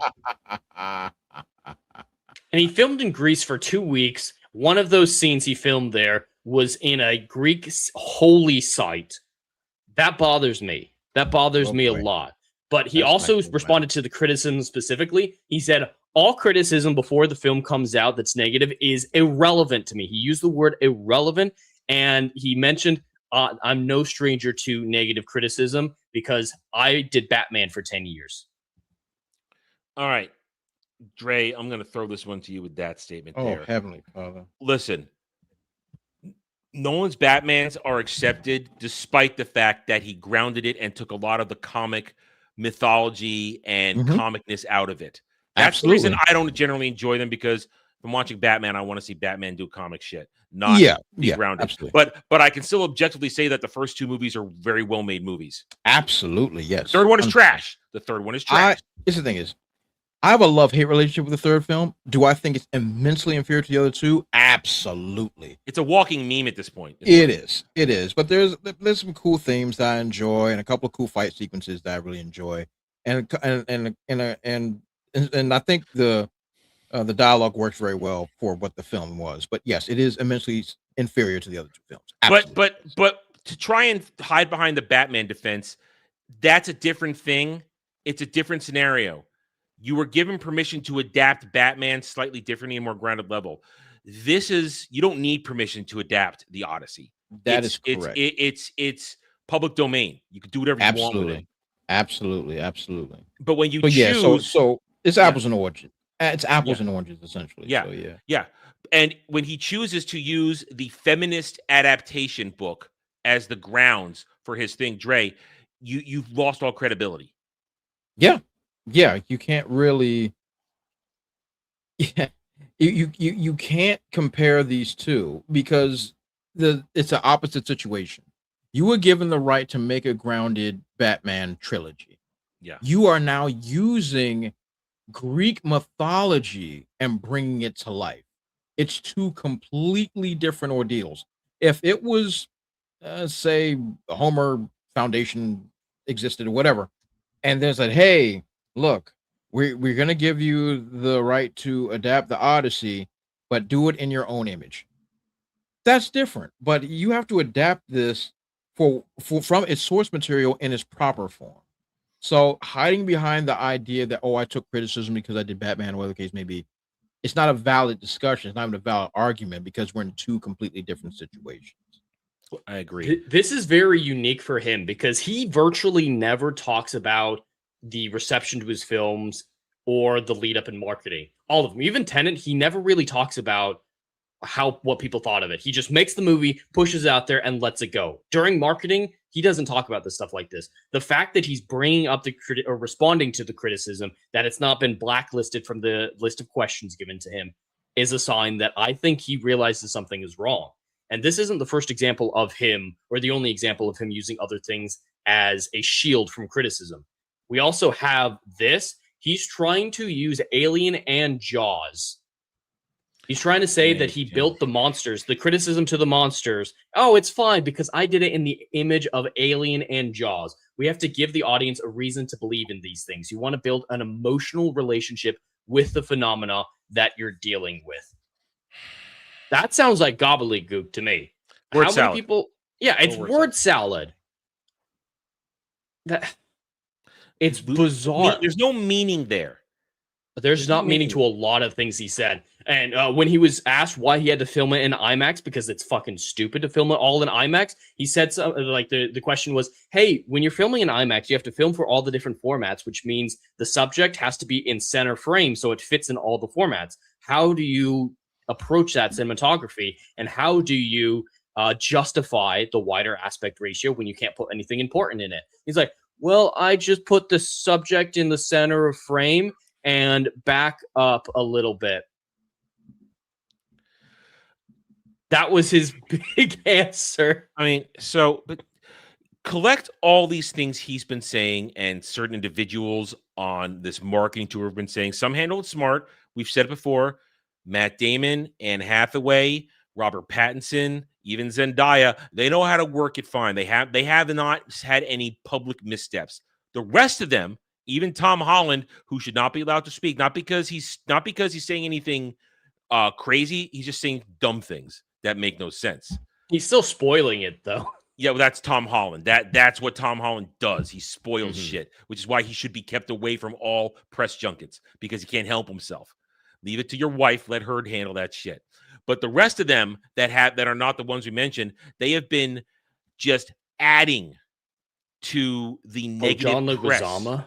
Oh, John Leguizamo, he's insane. He's insane. Nuts. All of them are nuts. But now we didn't go deep into any of this because this is kind of an overview of what it's been like just this week. Jed, all these articles were just from this week with Nolan. Oh, yeah, they're from the active press tour. Yeah. Every interview he does seems to add something else because one last thing, he now has used Jesus as a defense. He saw Odysseus as a Christ-like figure and was inspired by Scorsese's Jesus film and Willem Dafoe's portrayal of Jesus as a flawed hero. Well, I'm not touching that. I'm not touching that. I'm not touching that. My religion doesn't allow apples and oranges. That's all I want to bring up is apples and oranges. This was a bad idea. That this not great. So you take everything we've talked about here from Lupita Nyong'o, and all her shit that's been the past week or two. I'm gonna keep doing that until this is over because it's insulting to her and she's an idiot. Jared, did you know she's Mexican born? What? She's Mexican. She was born in Mexico. So she's an African African with a Mexican nationality. She was born in Mexico. African Mexican. She's not born in Africa. That's amazing. I learned that when I was reading the article and doing a video earlier this week. Well, I did realize that her African accent was fake. I did. Yeah, but she's buried it all that. She's supposed to be back in a black African girl, but no, she's African. And see, that's Dre, we've been told. I was told this week that if I don't believe that she's the most beautiful woman to ever have lived, that is clear, abject, legal proof that I'm a white supremacist. And see, let me be as clear as I possibly can. That girl ugly. I don't care. I don't care what anybody has to say. Her skin color does not dictate if she is beautiful or not. Her features do. And her features are ugly. If that woman was albino, she'd still be ugly. If she was olive skin, she'd still be ugly. It's okay to be ugly. I just watched Troy. That chick is hot, and I watched Director's Cut. Dre, I watched Director's Cut. I saw titty. There is titty. Yeah, she got boobies. Nice boobies. So that was a hot woman. Yep. Undisputed. It's not up for debate. If you gave her a massive tan and she was I can never pronounce the African girl's name, but her. If you made her her skin color, that black, she'd still be beautiful. Features matter. Features matter. It's got nothing to do with her skin color. Matters. Now, listen, there are some small boobed women who are very, very attractive. Yes, but they can't be running eggs on a nail. That can't be done. Yeah, they have to have some nice shape to them to be worth it. I agree. Yeah. Everything you're saying is correct, sir. Yeah. I mean, for example, Anna de Armas. Anna de Armas. She's not exactly packing heat, but they're nice. They're nice because she's a beautiful woman. Point is, all of this shit has happened in essentially a week, and we are a week out. And research has shown me, and people are posting their own research online. If it's not one of these pre-sold IMAX ones, these theaters are empty. Yeah. Now, I'm on the record repeatedly, as recently as a couple days ago, saying this movie will likely make $700 million. I'm not going to count out the people who are going to go see this movie. But when you go in with a factor that its production budget is $250 million, Nolan's most expensive movie ever, the marketing has been crazy for the past month, easily minimum, I would say $150 million, possibly more, but I'm going to say probably $150 million. So when you take these known numbers and estimated numbers, if it's just the production budget, its break-even is $612 million. If you do times 2 of production and my guess at what the marketing budget is, that's $400 million therefore an $800 million break even. This thing needs anywhere between $600 and $800 million to break even, and I think it's going to make 700. So therefore, it either makes enough to buy a popsicle or it makes nothing. There is no way this movie hits $1 billion, especially if it has a domestic opening weekend. If its cap is $120 million, let's say that's $150 million internationally. That's still only around $300 million. Multiply that by 2, unless there's a massive, excellent, out of this world word of mouth campaign. Your opening weekend gross, global gross, is essentially times 2 your final gross if you leave it in for 45 to 50 days.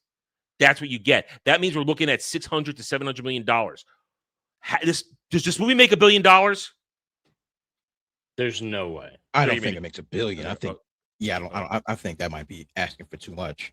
But I still believe this movie is going to make money. In my personal opinion, I believe it's going to make money. Because, in my opinion, I don't think the normies care too much about. There it is.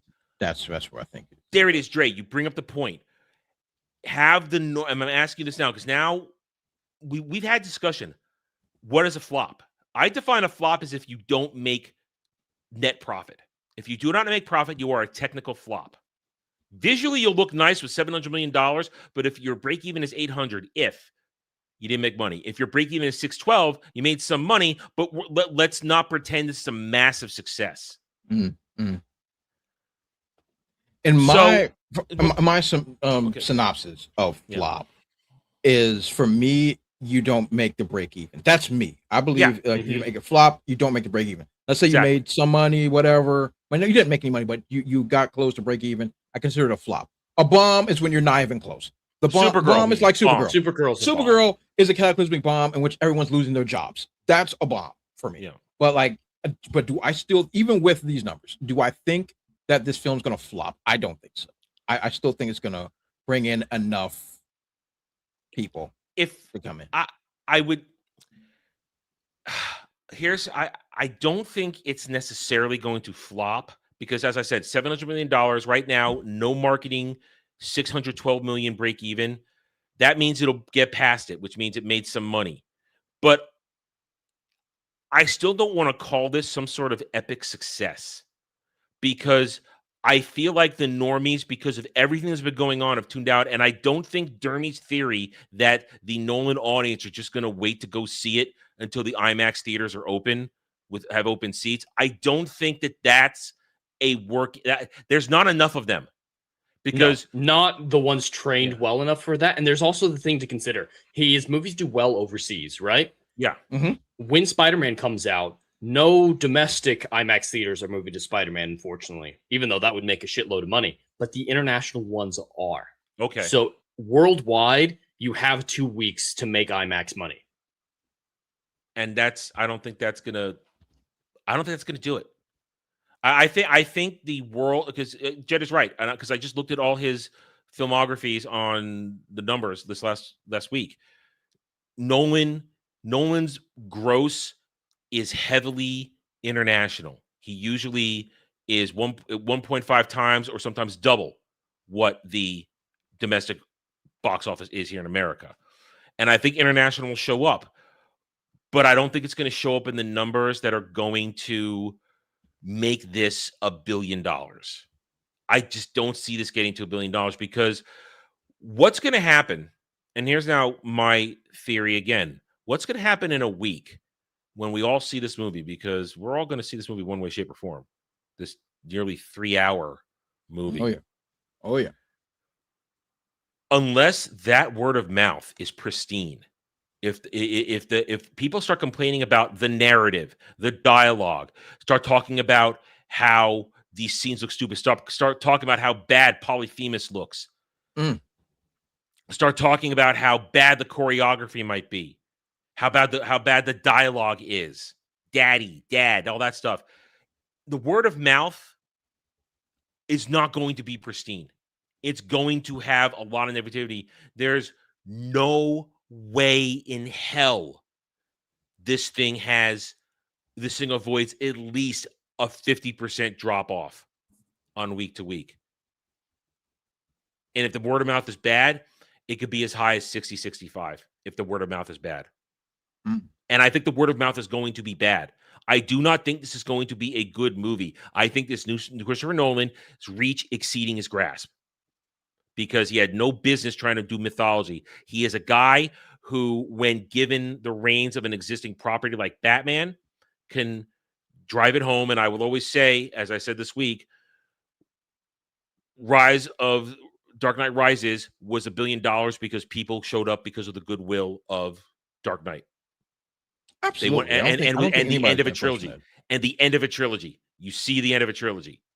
In between that, Inception made money on the goodwill of the Dark Knight.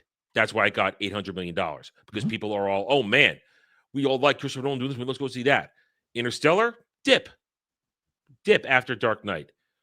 Oppenheimer, caught up in the Barbenheimer thing. That's lightning in a bottle, completely different world. And I've already broken that down where it was the other side of the coin to Barbie. You don't want to see Barbie, you go see Oppenheimer. And it fed off that. A unique marketing that they didn't even have to pay for. And it got caught up in that zeitgeist moment. But Oppenheimer had positivity behind it. Great word of mouth, which increased its mobility, its legs. There's been nothing but negativity. And you've got weirdos who are even making it a political wedge. I got this dude I'm kind of poking at right now who keeps complaining about conservatives, this kind of that. I just told him, go get a hug from your mom. Maybe that'll fix you. You know, maybe somebody needs to hug him. Someone needs a hug. Someone needs a hug. There is nothing that tells me that this movie is going to be a resounding success. It'll look like it's a success, but in reality, it's going to be a middling success. And I think that's just the truth. Now, we might be in a situation where I'm going to be overestimating again, because that's kind of my record this year. I've been overestimating a lot of stuff, and it comes in way under what I think, which is fine. I'll be wrong that way. I'm happy to be wrong like that. Okay, I was just trying to numbers. If its domestic opening weekend is only 120, it only gets rough. It only goes down from there, and you might even have trouble making that $600 million then. If the domestic doesn't, in order to get there, it's going to need $300 to $400 million domestically. International, will get there just because like there's a lot of people, other people in the world, and they go see Nolan movies.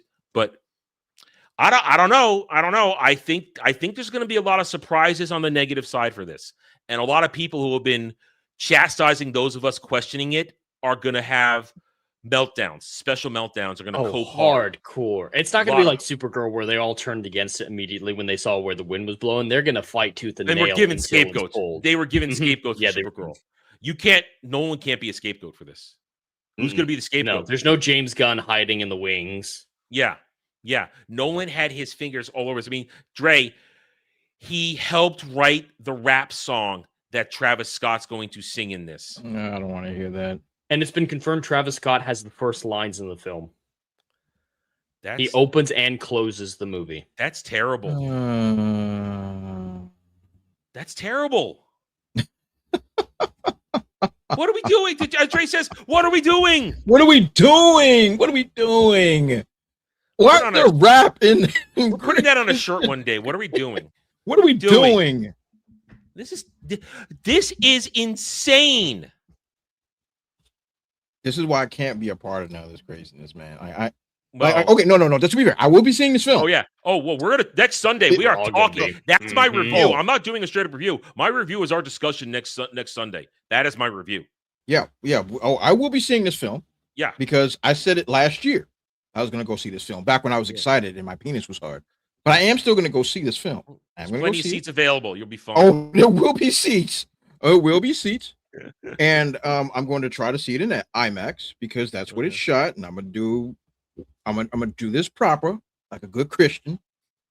But now I'm not excited to go to the movie. I'm not. I ain't doing that shit. I'm not excited. I'm not excited, bro. I'm not excited. Like this is. There's no excitement in the air from the general audience. I don't think, and that's why the general audience is not going to show up for this because they got the feeling that this thing ain't kosher. It ain't right.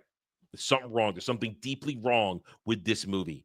And I think come to this time next Sunday, it'll be apparent what's wrong with this movie. We'll be able to, we'll finally be able to put exact words to the feelings we've had because we will have seen it and we'll know it. Either way, Nolan's Odyssey. We don't think it's going to flop. We don't necessarily think it's going to be a success. I'm going to put it out there. I think opening weekend 220. You said 220 worldwide. All of it. Are we doing this? Are we doing this now? All right, we're doing this. All right. You don't have to. I just think 220. I'll play it. You think I'm not going to play a game? You just threw down the challenge. I'm going to play a game. All right. Jed says 220 gross. Dre, I'll let you go before me. I don't want to influence you in this. Oh, we're talking worldwide. Worldwide, total. Yeah. We're talking worldwide. No, I'm not saying domestically. Okay. Okay. No. Opening gross, worldwide gross. Okay. All right. I'm gonna go 195. Worldwide. Opening weekend 195. Okay. Like I'm saying, I believe that this movie is going to move, but my trepidation is there. I think 195. I think is. I'm going off the domestic projections. Most of them are saying 80 to 100. That 120 is a fluke. All right. I'm going to stay on brand for this year, and I'm going to overestimate. I'm going to stay on brand for this year. Oh, there he goes. There he goes. Hey. So far, it's when I overestimate, it tanks. So I'm going with that. That's why I'm doing it. I'm going to go with the best estimates. I'm going to say the 120, and I'm going to say another 150. So I'm going to say 270 for the weekend. I'm going to say 270. That international is going to bring in 150. I think that international is going to bring in 150, just because it's the rest of the world, and they do show up for Nolan movies. But that domestic, I'll go on the higher end and say it's the 120. I'm gonna give myself a little room on that branch that I'm standing. One of us is gonna be white. Well, listen, these are three drastically different predictions here. 195, 220, 270. So and of course I want to be wrong. I want it to be less because fuck this movie. Fuck this movie and fuck what Nolan's been doing. Fuck half the cast for being insane activists. But it's funny. We're right in line with the official projections, and the mainstream media is calling it massive. They're saying 200 million opening worldwide, massive opening for Nolan on the horizon. Yeah, you know what massive is? Spider-Man's 500 million opening weekend. That's massive. Oh yeah. Oh, that's massive. I don't think there's a number that you can guess high enough. That's just going to make unspeakable amounts of money. Made a great point earlier. This is what we talked about previously with when we did all those other movies where they have X amount of time before somebody else comes in and eats their chicken dinner lunch. They got 2 weeks to make money on this movie, and then Spider-Man comes in and says, I'm gonna web sling and yoink your lunch away from you because that's what's gonna happen. Spider-Man's gonna eat all their dinners. He's gonna eat all their dinners. So Spider-Man's gonna suck up all the oxygen in the room as soon as it comes out, and nobody's gonna care about this movie anymore. That is the God's honest truth. Even though I still think Spider-Man's story is probably gonna be a narrative mess, I think people are gonna be very forgiving of it, and they're going to watch this movie a few times, and that movie's gonna make 1-2. So there it is, Nolan's Odyssey. We will be here in a week to give you our breakdown of it, and I think we're gonna have a good time. I think we are. But I hope everybody else has had a good time because we are done for the day. Let's go around the horn, pitch our wares, and be on our way. Jed, what's your week look like? Well, you can find me on The Endless Frontiers on YouTube. I'm going to be going live in just over half an hour now to play some more Assassin's Creed Black Flag Resync. You can watch my soul slowly die as I play that. Other than that, Rider Flight returns tomorrow night at 7 p.m. Eastern. Black Flag throughout the week whenever I get a chance. An Odyssey review, hopefully on Friday, maybe Saturday, depending on how long it takes me to record and edit and everything like that. And then this Saturday at 6 p.m. Eastern, most likely, Adam can correct that to 7 if he needs to. No, we're fine. We're fine. 6 we're is good. Fine. Saturday Night Drive-In returns. And as I said at the beginning of this discussion, I'm not planning on changing my opinion on Christopher Nolan's past work. I love those films, and I love those films for a reason. I just need a reminder of why I love them so much. So we're going to be talking about one of Christopher Nolan's best films, in my opinion, The Prestige. It's a good movie. Yeah, it's the one I could say I sort of like the most. And you're just a hater. I don't like Christopher Nolan. I don't really like him, but that is They're a too good confusing. Movie. It is a good. Not confusing. Okay, some of his movies are confusing, like Tenet. Does anybody know what Tenet's about? Anyone? I had to watch it a couple times, but I see, like the idea that's of Tenet. crazy. That's dumb. This character work is trash. The dialogue is trash, but the concept of Tenet is really interesting to me. Inception, I fucking love. I like Inception. And Inception is fun. I said it was objectively a good movie. I think I gave it an 8 out of 10, but subjectively I was annoyed by it. So, but all right. This is probably gonna not end well for me. Dre says I'm just a hater. Jeremy showed this trailer of a movie about dinosaurs and cowboys, and my response to it is, I'm not 10. This looks dumb. See, this is why nobody likes you, Adam. This is why nobody likes you. This is why it was going to end well for me. Because you're allergic to good fun. That's the problem with you. You're allergic to fun because you're a jaded old bastard. So you're allergic to fun now. Now there is some good fun out there. Like the idea of what was it, cowboys and dinosaurs? It's some sort of cowboy dinosaur movie where dinosaurs absolutely are in the Old West ludicrous idea, but I'd be down for it. That's like one of those movies costs about $75 to produce, and you'll find it on Peacock. CGI is trash in that. Yeah. You're in for a ridiculous time, but then they'll have some actor from like the 90s that hasn't had work in like decades, and they're putting in their best work ever. These are the type of movies I live for. So yes, absolutely. So you're just a hater. You should be ashamed of yourself. No, I sounds like the Raptor Priest movie. That's what I'm saying. See, absolute trash. But you know it's going to be fun. This has nothing to do with it. Chocobos are not dinosaurs. Oh Lord, not chocobos. No, he's just trying to be a troll there. Stop it. Anyway, now, Adam, I need to pick a B movie like that someday. A C movie for driving someday, like Velocipaster. No. I'm picking Velocipaster someday. No, Dre. Now Dre's gonna understand this. Don't you if you open the B door movie, I will assault you from stuff from the 80s. You don't want to open that door. I have a whole entire library of 80s B movie straight to video trash that will make you cry. It'll make you cry. They're so bad. Yeah, they're filled with titties. They're filled with titties. Always is. But they will make you cry. They're so bad. You don't want to pick that fight with me. You don't want to. Dre knows exactly all the movies I'm talking about. Oh, yeah, those movies are bad. Deathstalker. Have the gods no mercy. 1 through 4. Battle Beyond the Stars with the titty ship. Okay, wait a minute. I like that movie. No. It's fun. That is fun 80s trash. Yes, but it is. It is that movie will make Jed question life. If I make him watch that. His orange beard will turn white throughout that show, without question. Young man, do not start this fight. You are not prepared for the ammunition I have. Velocipaster. That ain't nothing.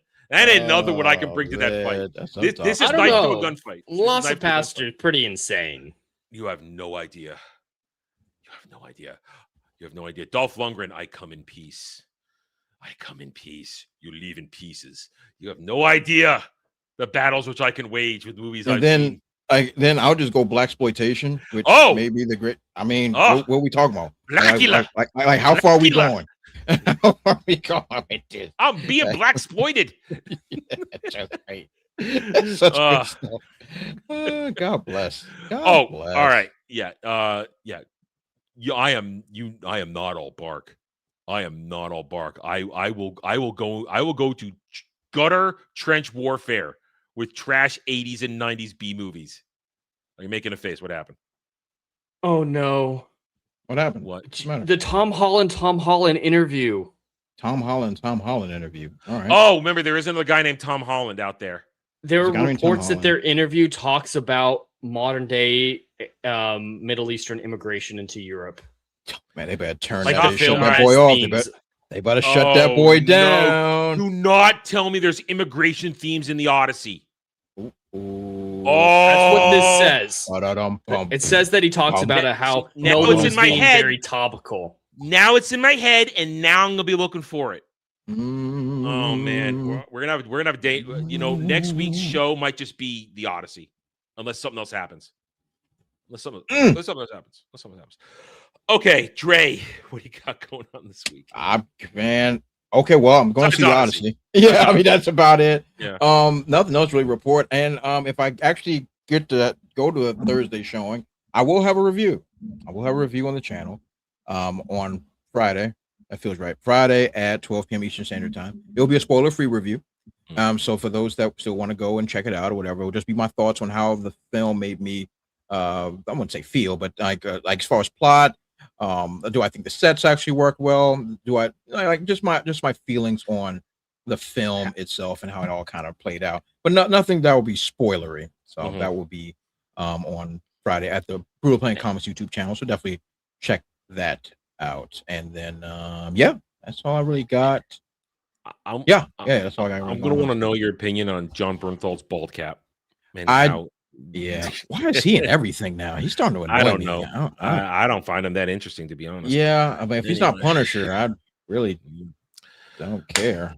Oh, as for myself, as I've been saying, I'm sort of keeping a low content output outside of streaming and maybe things coming from streaming because I'm allowing the channel to have sort of a soft reboot in the algorithm as I near my move. So I don't know what we're going to do this week. We might get some gaming done. We got Odyssey at the end of the week. Other than that, it'll be catch as catch can unless something happens. I'll get some streams in when I can. But either way, as Jed said, we got Drive-In, we got Tryhards. We'll be back here for the essentially Odyssey discussion next Sunday. So until then, thank you, everybody, for joining us this afternoon. We hope you had a good time. We appreciate your support as always. Please hit that like button. Please subscribe. Links are in the description below. And we'll see you guys next time. Until then, take it easy, everybody.